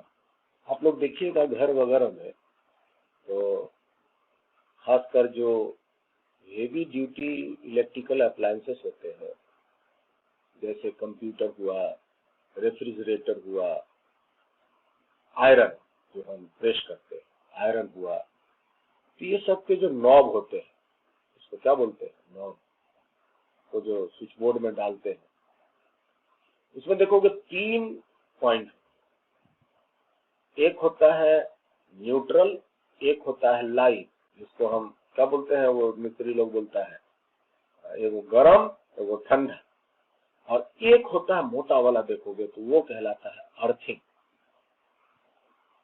3 पॉइंट होते हैं। ठीक है। तो एक गर्म है, एक ठंडा है और एक अर्थिंग है। अब जैसे मान लो कि तुमने स्विच ऑन कर दिया प्लग डालकर, तो प्लग डाल करके जैसे ही ऑन कर दिया तो किसी कारणवश किसी भी फॉल्ट हो जाने से, गलती हो जाने से या कोई भी रीजन से अगर मान लो कि इस गर्म तार से चार्ज लीक हो गया, तो चार्ज लीक अगर हो जाएगा तो कहाँ चला जाएगा? वो जो आयरन यूज कर रहे हैं तो आयरन में सतह पर चला जाएगा या रेफ्रिजरेटर के सतह पर चला जाएगा, है ना। तो वो जो अर्थिंग है, ये जो अर्थिंग वाला जो तार होता है उसको हम खींच करके ऐसा सजा के रखते हैं कि वो आयरन के सतह के साथ वो कनेक्ट करके रखे, है ना। या जो रेफ्रिजरेटर, देखो रेफ्रिजरेटर का जो आउटर बॉडी होता है वो मेटल का होता है, प्लास्टिक का नहीं होता, मेटल का होता है आउटर बॉडी। तो उसके साथ वो जो अर्थिंग है वो कनेक्ट करके रखते हैं। अगर किसी वजह से चार्ज लीक होकर के सतह पर फैल जाएगा तो वो अर्थ जो है उसको अपनी तरफ खींच लेगा। तो इस तरह से एक सेफ्टी मेजर के रूप में हम लोग यूज करते हैं। अगर मान लो कि लीक हो गया और तुम अर्थिंग वाला तार नहीं लगाए हुए हो तो कोई भी आदमी उसको छुएगा तो उसको झटका लगेगा, इलेक्ट्रिक शॉक लगेगा। तो ये बातें होती है अर्थ के साथ। तो इसके बारे में इतना बात आप समझ लीजिए कि धरती के साथ जिस बॉडी को भी हम कनेक्ट करेंगे, है ना, धरती के साथ जिस बॉडी को भी हम कनेक्ट करेंगे उस बॉडी की पोटेंशियल जीरो हो जाएगी। ये मत समझिएगा कि उस बॉडी का चार्ज खींच लेगा धरती अपनी तरफ, नहीं, उसकी पोटेंशियल जीरो हो जाएगी। और जीरो करने के लिए ही धरती क्या करता है, अगर उसको चार्ज खींचना पड़े तो खींच लेता है, या अपने से चार्ज देना पड़े तो चार्ज दे देता है, या थोड़ा सा खींच के थोड़ा छोड़ देना पड़े तो छोड़ देता है, परंतु उसका पोटेंशियल को जीरो करना होता है। तो अर्थ से कनेक्टेड जितने बॉडी होंगे उसकी पोटेंशियल जीरो होगी। आप इस बात को याद रखेंगे और जहां जरूरत पड़ेगा उसको आप एप्लीकेशन में लेंगे। इस बात को हम इंडिकेट कर देते हैं, ऊपर चला गया। इस बात को हम यहाँ पर नोट करके लिख देते हैं।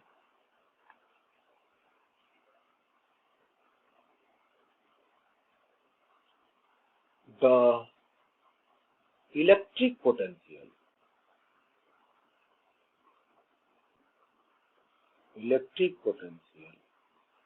जिसको हम भी से दर्शाते हैं, ऑफ एवरी बॉडी या पॉइंट, एवरी बॉडी या पॉइंट या surface connected to earth will be zero. The electric potential of every body, कोई बॉडी हो या कोई पॉइंट हो या कोई सतह हो जो कनेक्ट हुआ है धरती के साथ, उसका पोटेंशियल को जीरो होना होगा। धरती उसका पोटेंशियल जीरो करके ही मानेगा। ठीक है, ये है अर्थ के बारे में। तो अभी के बाद से इस तरह का जहां सिंबल तुम देख लेना, ये सिंबल जो है वो रिप्रेजेंट करेगा किसको? अर्थ को। ये था अर्थ। अब हम देखते हैं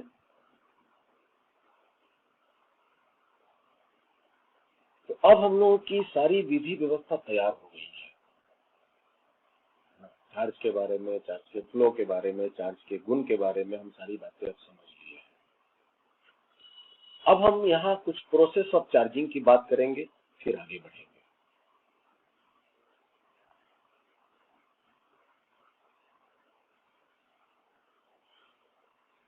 process of charging.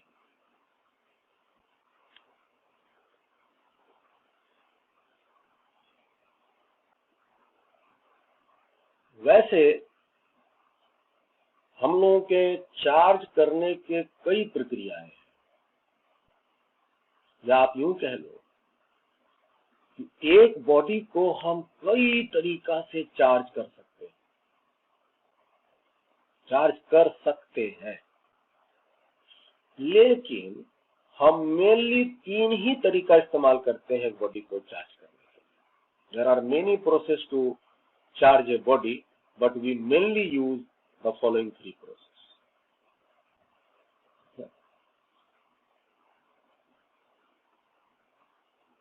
There are many processes of charging. Processes of charging.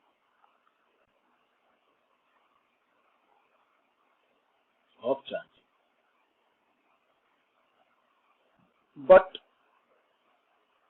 we mainly use the following three processes. लेकिन हम मुख्य तौर पे तीन ही प्रोसेस का इस्तेमाल करते हैं, जिसमें से एक होता है बाई फ्रिक्शन,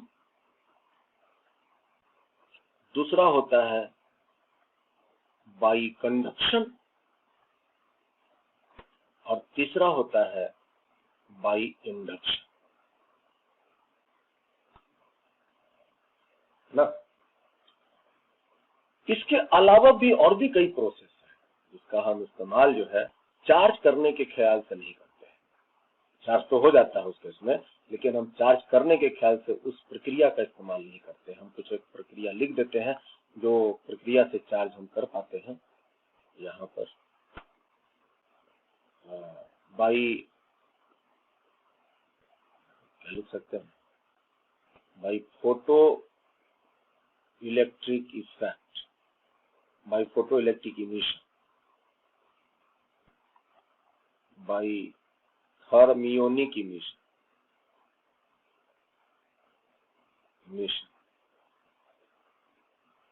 बाई है ना फील्ड इमिशन, और लिख देते हैं बाई सेकेंडरी इमिशन। ये कुछ एक प्रक्रियाएं हैं जिससे कि बॉडी जो है वो चार्ज तो हो जाता है, लेकिन हम चार्ज करने के लिए इस प्रक्रिया को इस्तेमाल नहीं करते हैं। ये बातें हम बताना चाह रहे हैं। इन सभी से भी बॉडी चार्ज हो जाते हैं जब हम किसी मेटल सतह पर लाइट को डालते हैं तो उस मेटल सरफेस के इलेक्ट्रॉन्स बाहर निकलते हैं। हम लोग पढ़ेंगे इस बात को फोटो इलेक्ट्रिक इफेक्ट में। मॉडर्न फिजिक्स के पहला टॉपिक यही रहेगा कि जब हम किसी मेटल सरफेस पर लाइट को इंसिडेंट कराते हैं तो वो लाइट में अगर सफिशिएंट अमाउंट ऑफ एनर्जी हुई तो वो मेटल सरफेस के इलेक्ट्रॉन को टकरा करके इलेक्ट्रॉन्स को एनर्जेटिक कर देता है और वो मेटल सरफेस से इलेक्ट्रॉन बाहर निकल जाते हैं। तो पीछे उस मेटल का क्या होगा? मेटल सतह से इलेक्ट्रॉन जब निकल जाएंगे तो निकलने से पहले तो वो मेटल न्यूट्रल था। जब इलेक्ट्रॉन निकल जाएंगे तो पीछे इलेक्ट्रॉन की मेटल में कमी हो जाएगी, चार्ज हो जाएगा। तो एक इस प्रक्रिया को बोलते हैं फोटो इलेक्ट्रिक इमिशन। ठीक है, मान लिया जाए कि कोई एक दूसरा मेटल है। सपोज करो कि ये एक कोई भी एक मेटल है। सपोज करो ये एक मेटल है, मेटल सतह, ये जो आपका मेटल सतह है। ठीक है, तो इसके भीतर तो बहुत सारे इलेक्ट्रॉन्स हैं जो चल रहे हैं, छटपटा रहे हैं बहुत तेज गति से। अब वो इलेक्ट्रॉन घूम तो रहे हैं पूरे वॉल्यूम में, लेकिन उसमें इतनी एनर्जी नहीं है कि इस सतह को छोड़ करके बाहर निकल जाए। तो बाहर निकालने के लिए हम कुछ प्रक्रिया करते हैं। जैसे लाइट अभी डाला है तो लाइट डाला तो उस लाइट की एनर्जी के साथ वो इलेक्ट्रॉन को, है ना, इलेक्ट्रॉन को एनर्जी मिला और वो इलेक्ट्रॉन जो है इस मेटल से बाहर निकला। दूसरा तरीका है कि हम इसको नीचे से गर्म करते हैं। गर्म करेंगे तो क्या होगा, हीट एनर्जी के मटेरियल के भीतर जाएगा और उससे जो भीतर के इलेक्ट्रॉन तो एनर्जेटिक होंगे और एनर्जेटिक होने के बाद इलेक्ट्रॉन्स यहाँ से निकलना शुरू करेगा। इलेक्ट्रॉन्स अगर निकलना शुरू करेगा तो क्या होगा, तो पीछे इस मेटल की इलेक्ट्रॉन्स में कमी होगी, ये फिर चार्ज हो जाएगा। चार्ज के नियम वही रहेंगे, इलेक्ट्रॉन का बढ़ना या घटना। ठीक है। तीसरा है फील्ड इमिशन। क्या करते हैं, एक स्ट्रॉन्ग इलेक्ट्रिक फील्ड इस डायरेक्शन, इलेक्ट्रिक फील्ड आगे बढ़ेंगे हम लोग। इलेक्ट्रिक फील्ड जो है ना चार्ज पर फोर्स लगाता ठीक है। तो इलेक्ट्रॉन पर भी फोर्स लगाएगा। इलेक्ट्रॉन पर इलेक्ट्रिक फील्ड अपने डायरेक्शन के अपोजिट में फोर्स लगाता है, और जितना ज्यादा इलेक्ट्रिक फील्ड होगा फोर्स उतना ही ज्यादा होगा। तो मान लो कि सतह पर बहुत सारे इलेक्ट्रॉन है, ये मेटल है तो इसके सतह पर बहुत सारे इलेक्ट्रॉन है। हम इस डायरेक्शन में वर्टिकली डाउनवर्ड डायरेक्शन में प्लेन के परपेंडिकुलर एक स्ट्रॉन्ग इलेक्ट्रिक फील्ड लगा दिए। तो डाउनवर्ड अगर इलेक्ट्रिक फील्ड है, जितने इलेक्ट्रॉन तुमके सतह पर दिख रहे हैं सब पर एक अपवार्ड जो है एक इलेक्ट्रिक फोर्स डेवलप होगा सारे इलेक्ट्रॉन पर, और इलेक्ट्रिक फील्ड का ताकत बढ़ाते जाएंगे तो फोर्स जो ऊपर की तरफ लग रहे हैं वो भी स्ट्रॉन्ग और स्ट्रॉन्ग होता जाएगा, और हो सकता है कि वो इलेक्ट्रॉन को बंधन मुक्त कर दे, प्लेट से वो बाहर निकाल दे। तो इस प्रक्रिया को बोलते हैं फील्ड इमिशन। ठीक है। तीसरा तरीका ये है, चौथा जो सेकेंडरी इमिशन है। जैसे मान लो कि आपके पास ये सतह पर बहुत सारे इलेक्ट्रॉन्स, और ये इलेक्ट्रॉन्स में एनर्जी तो है लेकिन इतनी नहीं है कि सतह छोड़ते। सतह छोड़ाने के लिए हमको एक्स्ट्रा और एनर्जी देना पड़ेगा, और ये सारे काम एनर्जी ही देने का हो रहा है। लाइट डाला तो जाकर एनर्जी दिया तो इलेक्ट्रॉन निकला, गर्म किया तो जाकर के थर्मल एनर्जी मिला तो इलेक्ट्रॉन निकला, इलेक्ट्रिक फील्ड दिया तो इलेक्ट्रिक एनर्जी उसको प्राप्त हुआ तो इलेक्ट्रॉन निकला।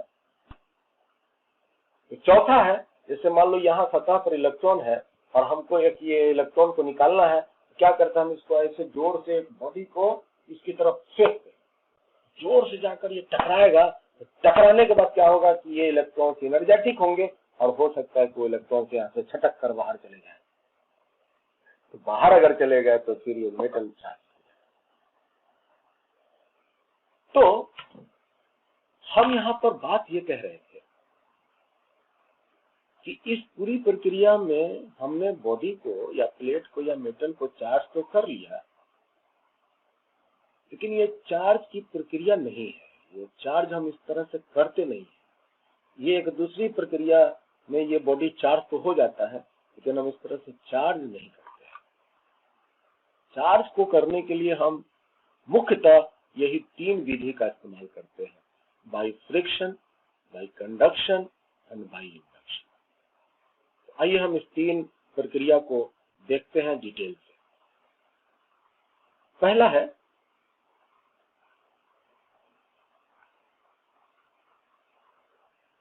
हमने ये लिखा है, पहला है चार्जिंग बाय फ्रिक्शन।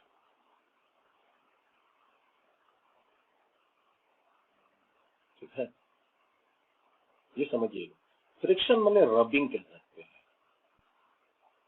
रगड़ाना, घसटाना, रबिंग। इसमें हम क्या करते हैं कि दो बॉडी को रगड़ते हैं। वो कौन सा बॉडी?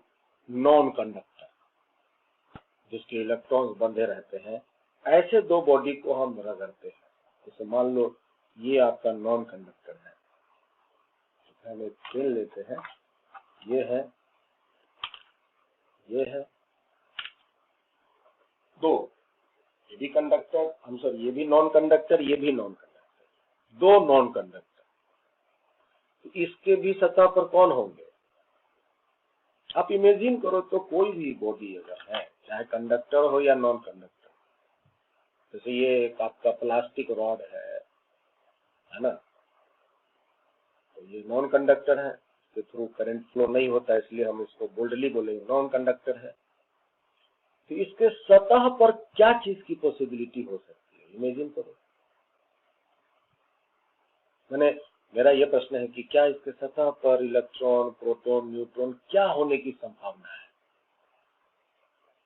तो आपका जवाब होगा इलेक्ट्रॉन।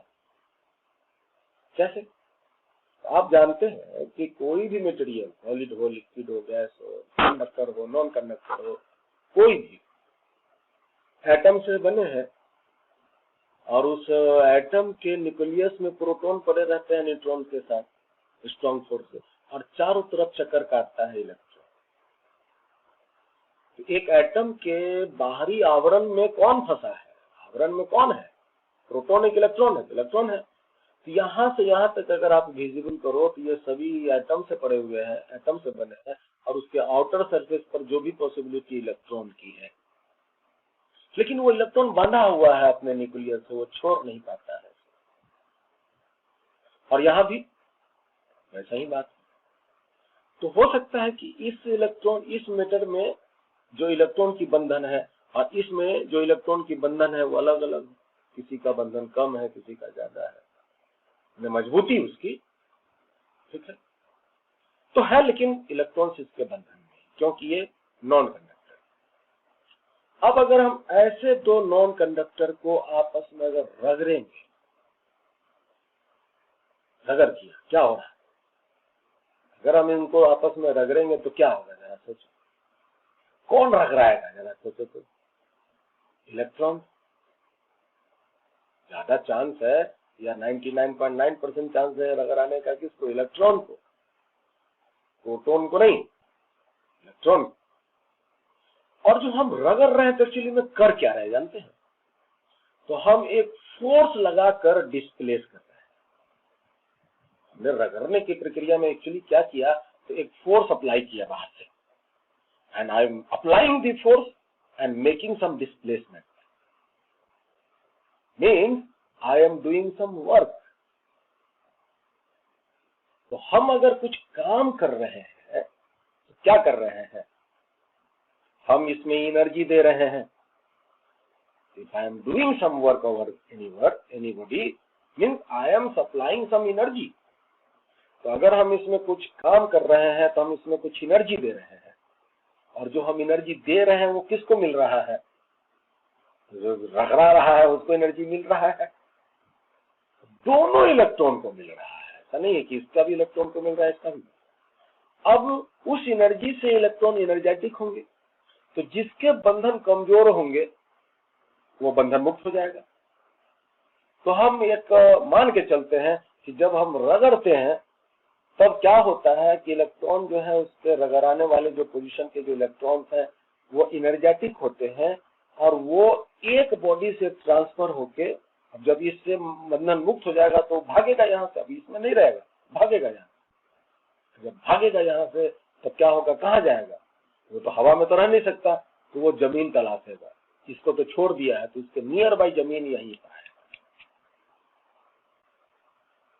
इस पूरी प्रक्रिया में हम इसके बारे में इतना कह सकते हैं कि जब दो बॉडी को हम आपस में रगड़ते हैं, खासकर दो नॉन कंडक्टर को आपस में रगड़ते हैं, तो एक बॉडी से इलेक्ट्रॉन का ट्रांसफर दूसरे बॉडी में होता है,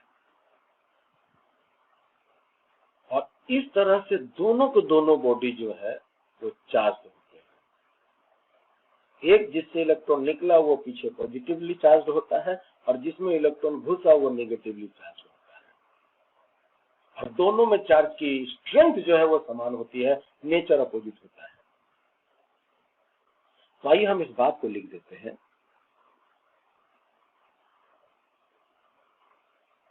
When two bodies, हम यहाँ पर लिख देते हैं नॉन कंडक्टर्स,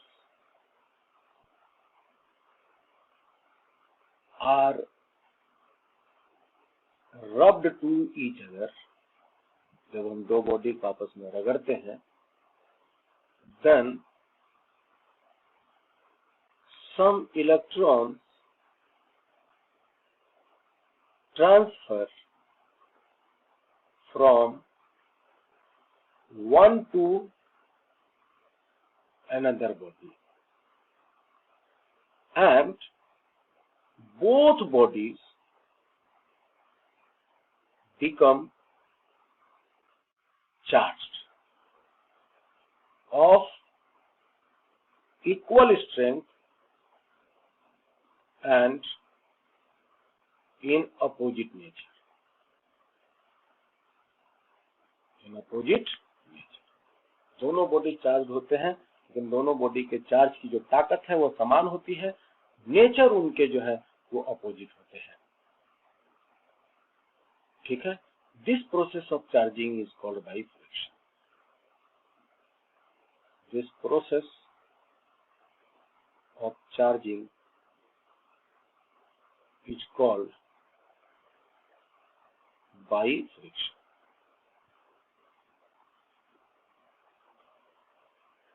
तो यही है।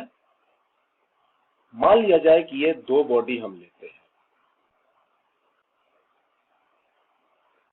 एक बॉडी हम ले लेते हैं ये,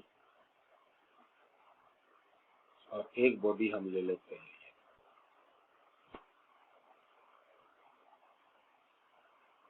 ठीक है।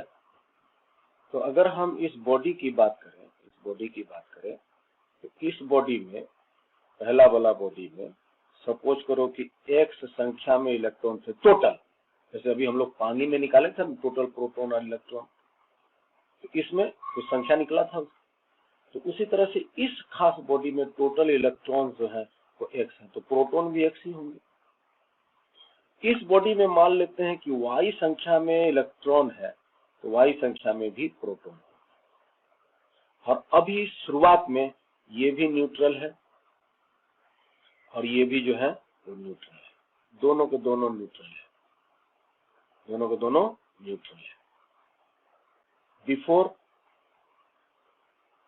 बिफोर रबिंग अभी हमने नहीं किया है, अब घस्ट आएंगे। तो अब अगर हम इन दोनों को पकड़ के आपस में रगड़ दिए, तो अभी हमने जो घटनाएं आपको बताई थी, क्या पॉसिबल हो सकता है, रगड़ेंगे तो उसमें फोर्स के द्वारा फोर्स के साथ डिस्प्लेसमेंट होगा, एनर्जी मिलेगा, एनर्जी किसको मिलेगा, तो इलेक्ट्रॉन को मिलेगा, तो इलेक्ट्रॉन जो बंधन में है वो उसके बंधन टूटेंगे, और एक बॉडी से मान लिया जाए इलेक्ट्रॉन का ट्रांसफर दूसरे बॉडी में हुआ। सपोज करो कि इस बॉडी से इलेक्ट्रॉन जो है ट्रांसफर होके इसमें चले गए, n इलेक्ट्रॉन मान लिया जाए ट्रांसफर हो गया, n इलेक्ट्रॉन जो है वो यहां से ट्रांसफर होके इसमें चले गए। तो during rubbing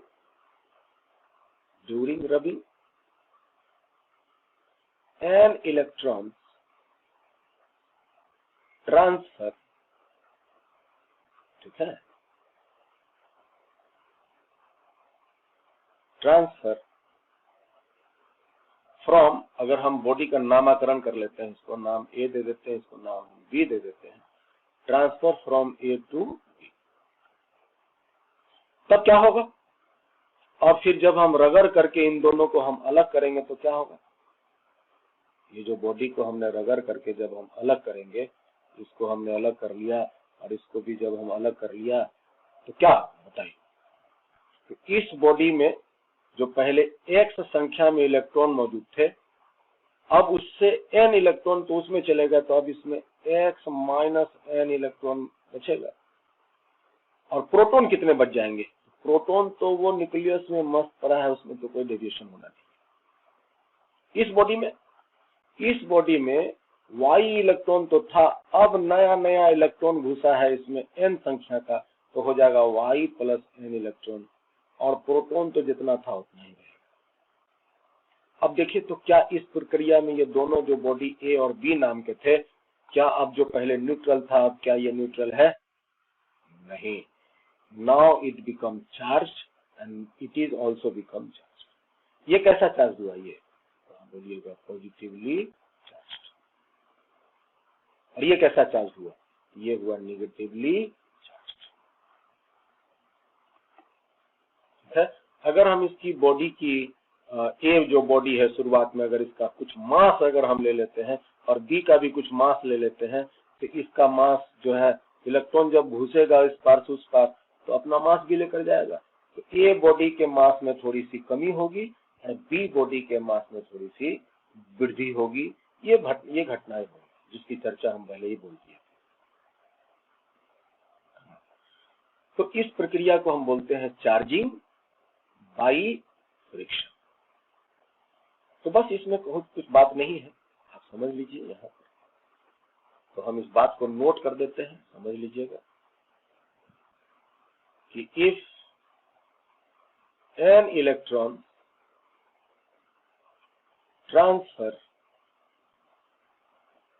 from A body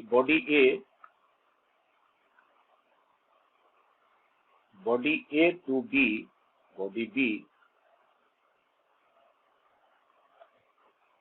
then charge of A क्या होगा? A का चार्ज हो जाएगा Ne और वो प्लस में होगा, क्योंकि A से इलेक्ट्रॉन का घुसना, A से इलेक्ट्रॉन का निकलना हुआ तो पीछे इलेक्ट्रॉन की कमी हो जाएगी। और चार्ज ऑफ B कितना होगा? B का चार्ज होगा माइनस N गुना E, क्योंकि उसमें इलेक्ट्रॉन घुस गए हैं, उसमें इलेक्ट्रॉन की बढ़ोतरी हो गई है। लेकिन दोनों के जो चार्ज होंगे अपोजिट नेचर के होंगे और स्ट्रेंथ जो होंगे वो समान होंगे। आप इस तरह से डायरेक्ट यूज कर लेंगे। कई सवाल में हो सकते हैं मिल जाए आपको कितना इलेक्ट्रॉन जो है वो फ्लो हो रहा है, तो बताइए कितना बॉडी में चार्ज हो। तो इस तरह से हम चार्ज कर सकते हैं। तो this is all about your charging by friction. अब आइए देखते हैं कि चार्जिंग बाई कंडक्शन कैसे करते हैं।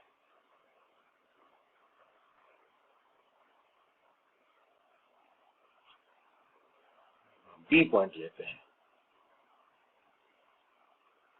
हमने कौन सा 1 2 3 यूज किया है कि एबीसी यूज किया है? एबीसी यूज किया है, ठीक है। तो अभी हमने चार्जिंग बाई फ्रिक्शन डिस्कस किया है और अभी हम चार्जिंग बाई इंडक्शन यूज करने, कंडक्शन यूज करने वाले हैं। समझिएगा इस बात को, बहुत ही सिंपल है। हम तो सारा बात तो सीख ही गए हैं। चार्जिंग बाई कंडक्शन,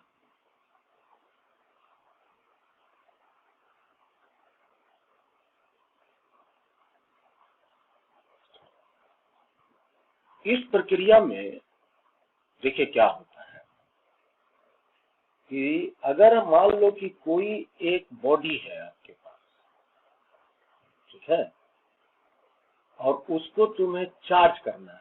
मान लो वो बॉडी शुरुआत में न्यूट्रल है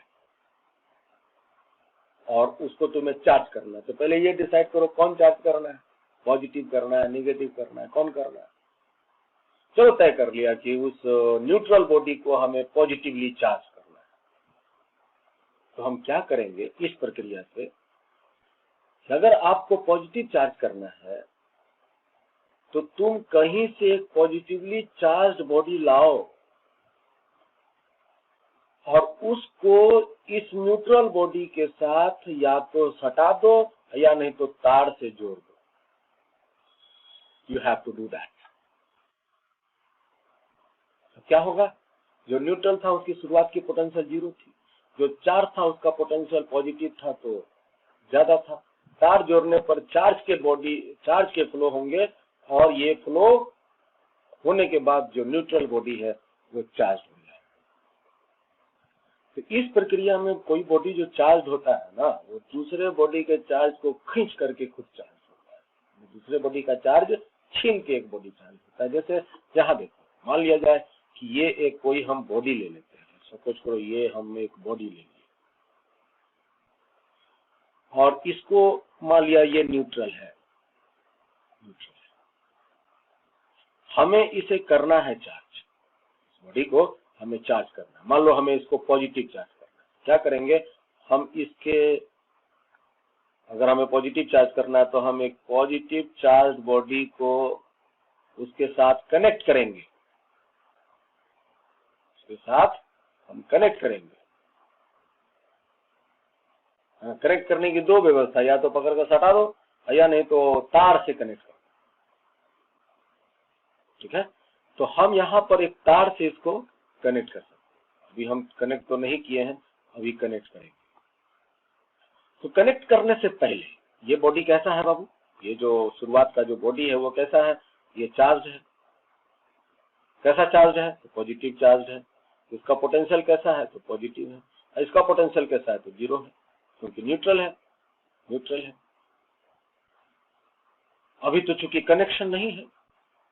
अब हम इसको क्या करते हैं कि इनको हम आपस में कनेक्ट करते हैं, इसको हम आपस में तार से कनेक्ट करते हैं, आपस में तार से कनेक्ट करने से क्या होगा, अगर ये जो तार है इसको अगर हम कनेक्ट कर देंगे तो क्या होगा, तो ये हायर पोटेंशियल पर था, ये लोअर पोटेंशियल पर था।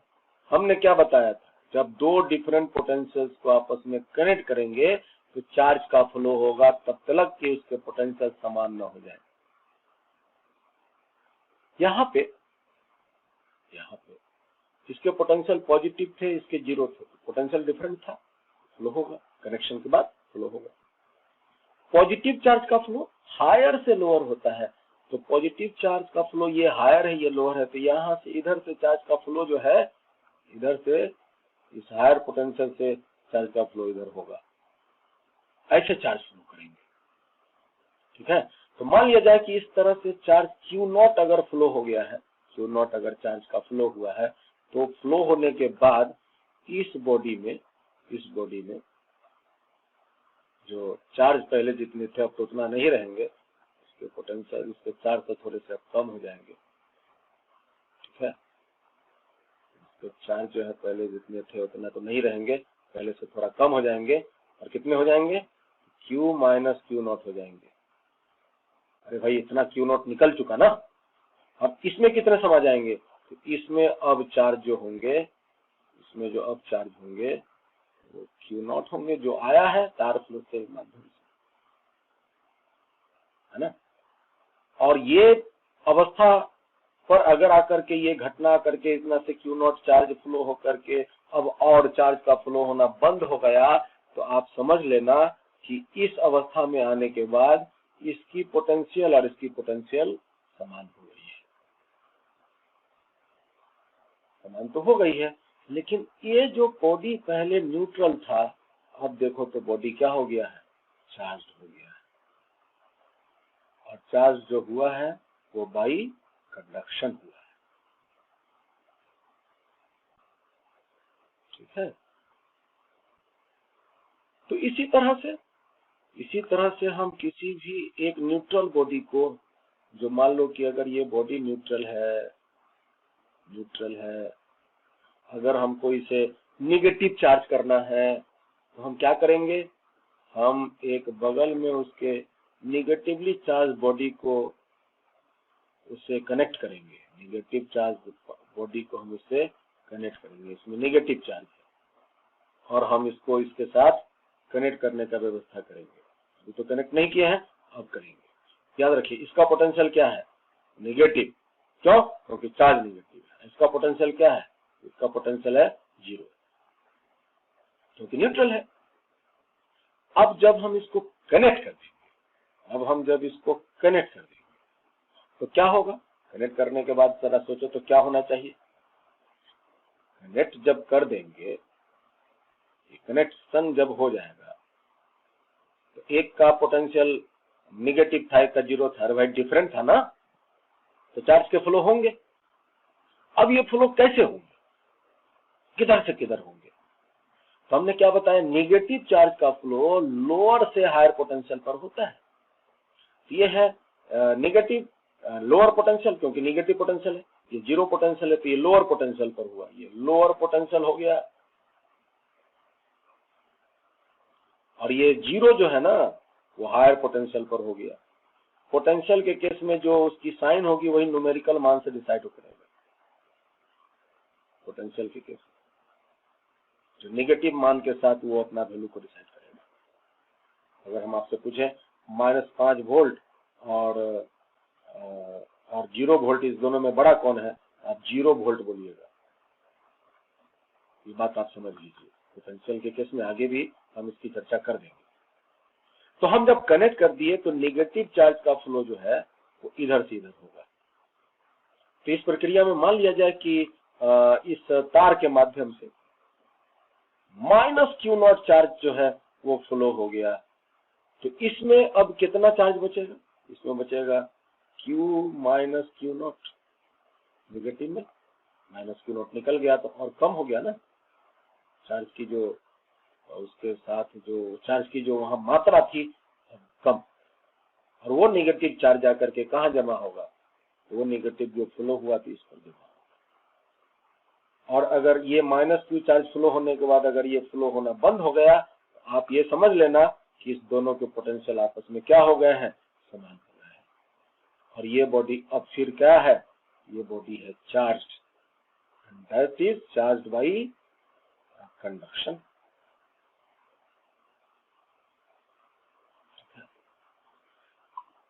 तो आप इस प्रक्रिया को थोड़ा समझ करके देखिए तो पता चलेगा कि कोई जो न्यूट्रल बॉडी जो है वो चार्ज जो अगर हो रहा है तो दूसरे बॉडी के चार्ज को छीन करके चार्ज हो रहा है ना। पोटेंशियल डिफरेंस है इस को बरकरार बराबर करने के क्रम के लिए एक, इस बात को हम थोड़ा सा लिख देते हैं।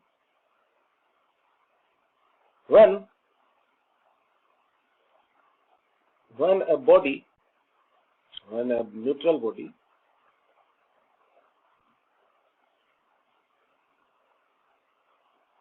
is touched or connected by conducting wire to a charged body, चाहे वो चार्ज पॉजिटिव चार्ज बॉडी से कनेक्ट हो या नेगेटिव से कनेक्ट हो, then charge from charge body, अगर वो पॉजिटिव चार्ज बॉडी से कनेक्ट हुआ तो पॉजिटिव चार्ज का फ्लो जो है वो फ्लो होगा, पॉजिटिव चार्ज से अगर कनेक्ट हुआ तो पॉजिटिव चार्ज का फ्लो होगा, और अगर नेगेटिव चार्ज बॉडी से कनेक्ट हुआ तो नेगेटिव चार्ज का फ्लो होगा। ये समझिएगा। When a neutral body is touched or connected by conducting wire to a charged body, then charge from charged body flows to the neutral body.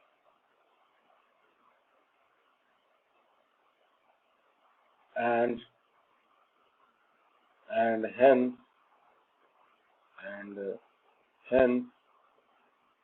neutral body becomes charged. अब हम आपको बाद में आगे चल के सिखाएंगे कि कितना अमाउंट में चार्ज फ्लो होगा, है ना। फ्लो होने के बाद इस बॉडी में चार्ज क्या हो जाएगा, ये सारी कैलकुलेशन वाली बात है। अभी तो हम बस कंडक्शन से चार्ज कैसे होते हैं इस प्रक्रिया को समझने का प्रयास कर रहे हैं। तो ये बातें हम लोगों ने समझ ली। अब एक लास्ट है और वो है charging by induction. Let me discuss charging by induction.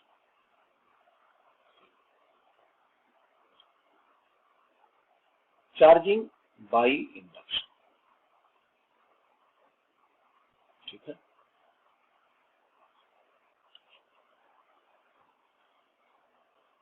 मान लिया जाए कि तुम्हारे पास कोई एक कंडक्टर है, कोई बॉडी है, कंडक्टर भी हो सकता है, नॉन कंडक्टर भी हो सकता है, कोई मायने नहीं रखता है। तो हम कंडक्टर लेकर के बातों को समझने का प्रयास करेंगे। मान लो ये कंडक्टर है और ये न्यूट्रल है, अभी इसमें कोई चार्ज वगैरह नहीं है, और हमें इसे चार्ज करना है बाय इंडक्शन, ठीक है।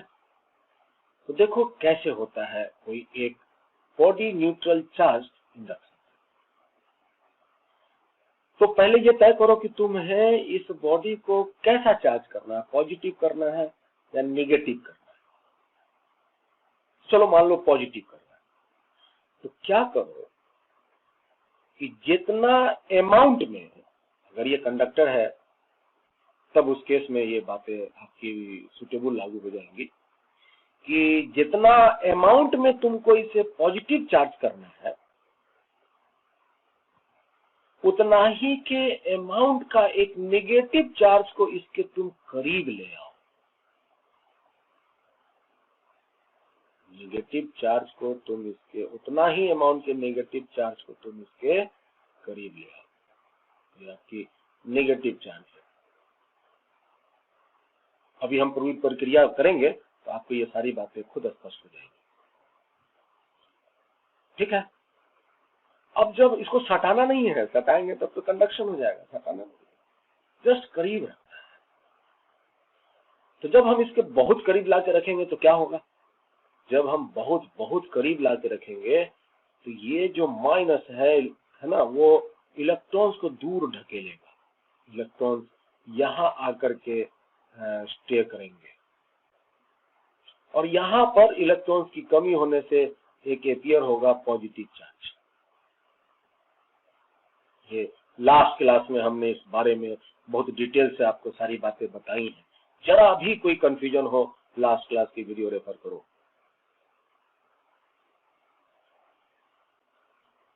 पूछे आपसे कि बताइए भाई कितना यहाँ पर नेगेटिव और पॉजिटिव चार्ज अपीयर होंगे, इसको हम इंड्यूस चार्ज बोलते हैं ना, इसको इंड्यूस चार्ज बोलते हैं। और अगर ये कंडक्टर है तो यहाँ पर जो इंड्यूस का चार्ज अपीयर हुआ है उस स्फीयर के एंड टू एंड में, तो इनके मान जो है इंड्यूसिंग चार्ज के ही बराबर होगा।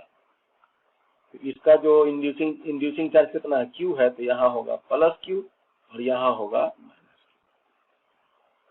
Q। इंड्यूसिंग चार्ज के ही बराबर होगा, प्लस Q माइनस Q। और अगर ये नॉन कंडक्टर होता तब उस केस में ये मात्रा जो है उससे इसकी मात्रा कम होती, लेकिन चार्ज से इंड्यूस कुछ ना कुछ तो होता। तो इतनी बातें तो हम लास्ट क्लास में ही पढ़े थे, लेकिन अभी भी देखो तो क्या ये चार्ज है, ये देखो तो क्या अभी ये पूरा ये जो अभी आपका जो ये स्फीयर है, ये जो आपका स्फीयर है डैश डैश से जो दिखा रहा है, क्या ये बॉडी चार्ज है अभी? नहीं, अभी भी नेट चार्ज इस बॉडी का क्या है, 0 है। हम इस डैश डैश को हटा दें, अभी भी नेट चार्ज इसका 0 ही है। अब हम फर्दर अगला प्रक्रिया क्या करते हैं कि यहां से हम एक तार को जोड़ के ग्राउंड में करते हैं, उसको हम अलग से करते हैं। तार को ग्राउंड से जोड़ने की व्यवस्था करते हैं, इस साइड को। अभी हम जोड़े नहीं है, जोड़ने की व्यवस्था करते हैं। जरा सोचिए क्या होगा जब हम इसको जोड़ने की व्यवस्था करेंगे। अभी जोड़े नहीं है तब तक तो इतना ही रहेगा, और जब हम इसको कनेक्ट कर देंगे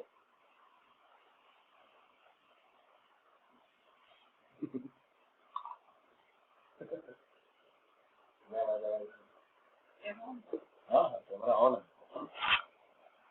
देखो आ गया।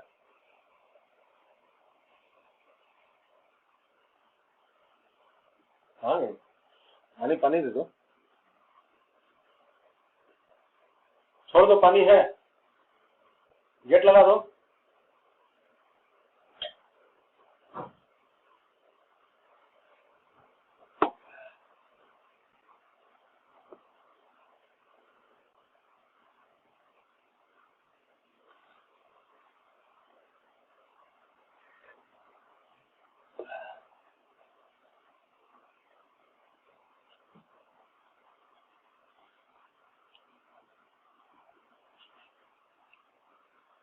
तो हम कहा थे, तो हम बता रहे थे कि अगर हम इस तार को कनेक्ट कर दें,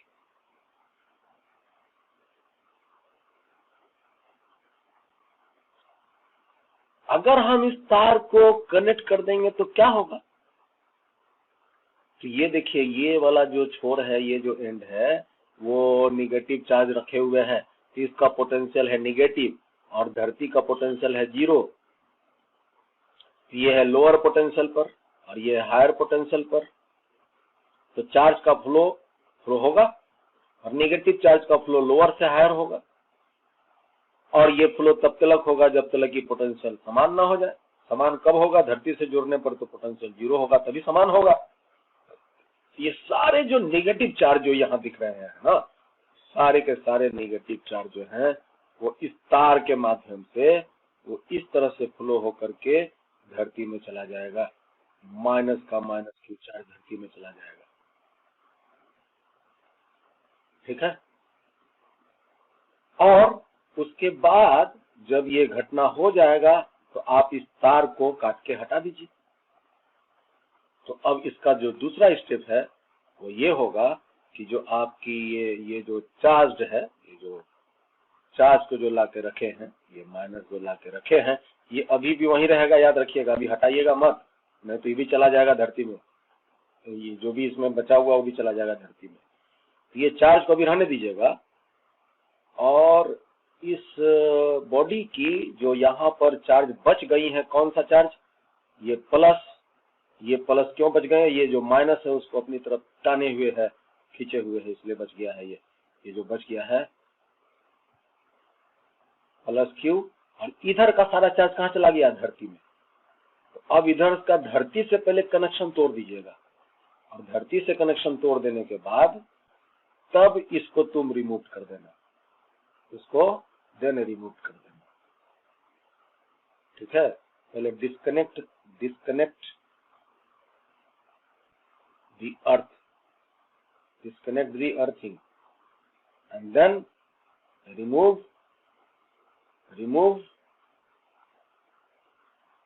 the inducing charge, ठीक है। तब जब ऐसी बातें कर लेंगे तब क्या होगा, जरा सोचो। तो अकेला तो ये बच गया अपने साथ, ये प्लस चार्ज लिए हुए। तो अब आप जो है उसको देखोगे, तो जब तलक ये तो यहाँ पर है, वो खींच के ये रखे रहेगा, है ना। और जब आप इसको हटाओगे तो ये सारे एक दूसरे को रिपेल मारेंगे, रिपेल के वजह से ये सभी एक दूसरे से फर्दर दूरी पर जाकर के डिस्ट्रीब्यूट हो जाएगा, पूरे सतह पर जाकर के फैल जाएगा। और कंडक्टर है ऐसे जगह पर जाकर के,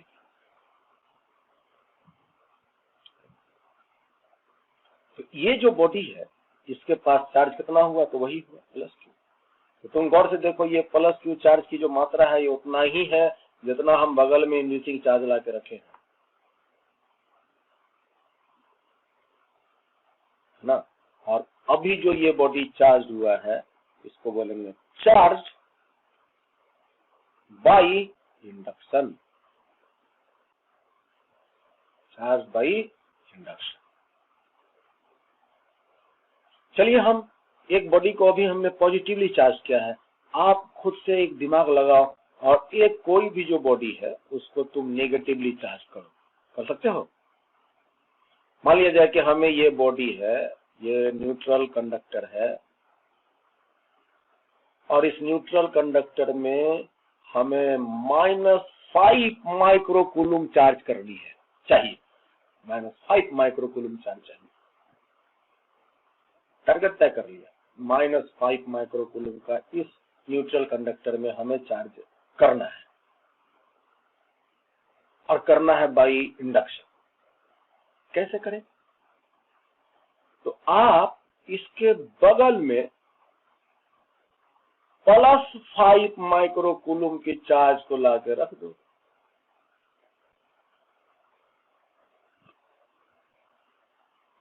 +5 माइक्रोकूलम के चार्ज लाकर रख दो, तो उससे क्या होगा, तो इसके इस साइड में माइनस नेगेटिव चार्ज अपीयर होंगे, और इस साइड में पॉजिटिव चार्ज अपीयर होंगे, जिसको हम लोग इंड्यूस्ड चार्ज बोले थे, लास्ट क्लास में बताए थे। और यहाँ पर कितने चार्ज होंगे, ये जो माइनस चार्ज कितने होंगे, तो -5 माइक्रोकूलम होंगे, उतना ही होंगे जितना इंड्यूसिंग है, कंडक्टर है ना। और इधर में कितने इंड्यूसिंग इंड्यूस्ड होंगे, तो ये इधर में +5 माइक्रोकूलम होंगे। और अब क्या करो कि इस सतह को आप धरती से कनेक्ट करने की व्यवस्था कर दो।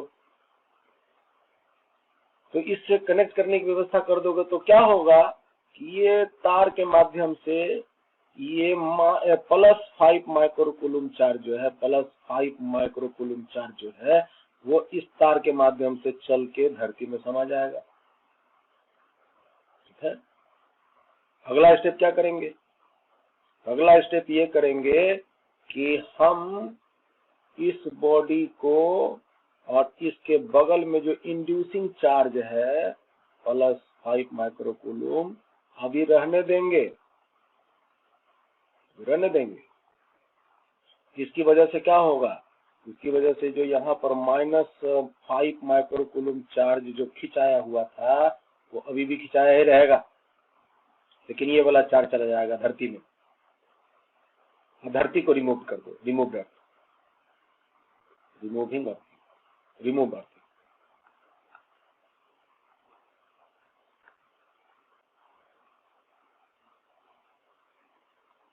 ठीक है, और फिर इसके बाद इस इंड्यूसिंग चार्ज को रिमूव कर दो, then remove inducing charge, inducing charge को तब उसके बाद रिमूव कर दो।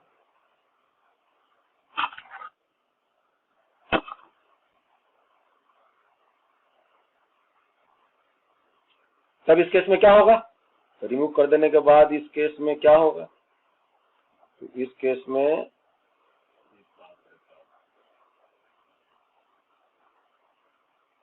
ये सारे जो पॉजिटिव चार्ज हैं, ये नेगेटिव चार्ज हैं, वो फैल जाएंगे,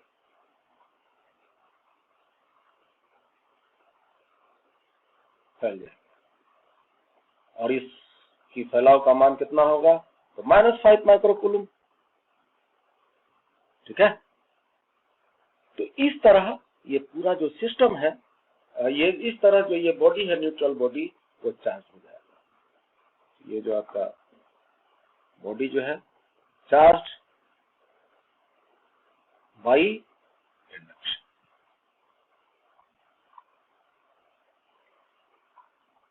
तो आज की क्लास हम लोग यहीं तक रखते हैं।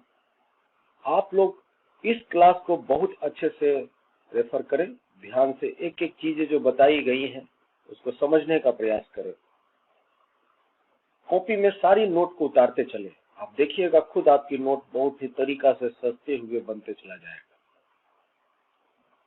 और चीजों को समझते हुए चलिएगा तो आपको लगेगा हम रोजाना अपने पढ़ाई में इम्प्रूव कर रहे हैं। तो ठीक है, आज हम लोग यहीं तक रखते हैं। तो स्वस्थ रहें, खुश रहें, घर में सुरक्षित रहें। धन्यवाद।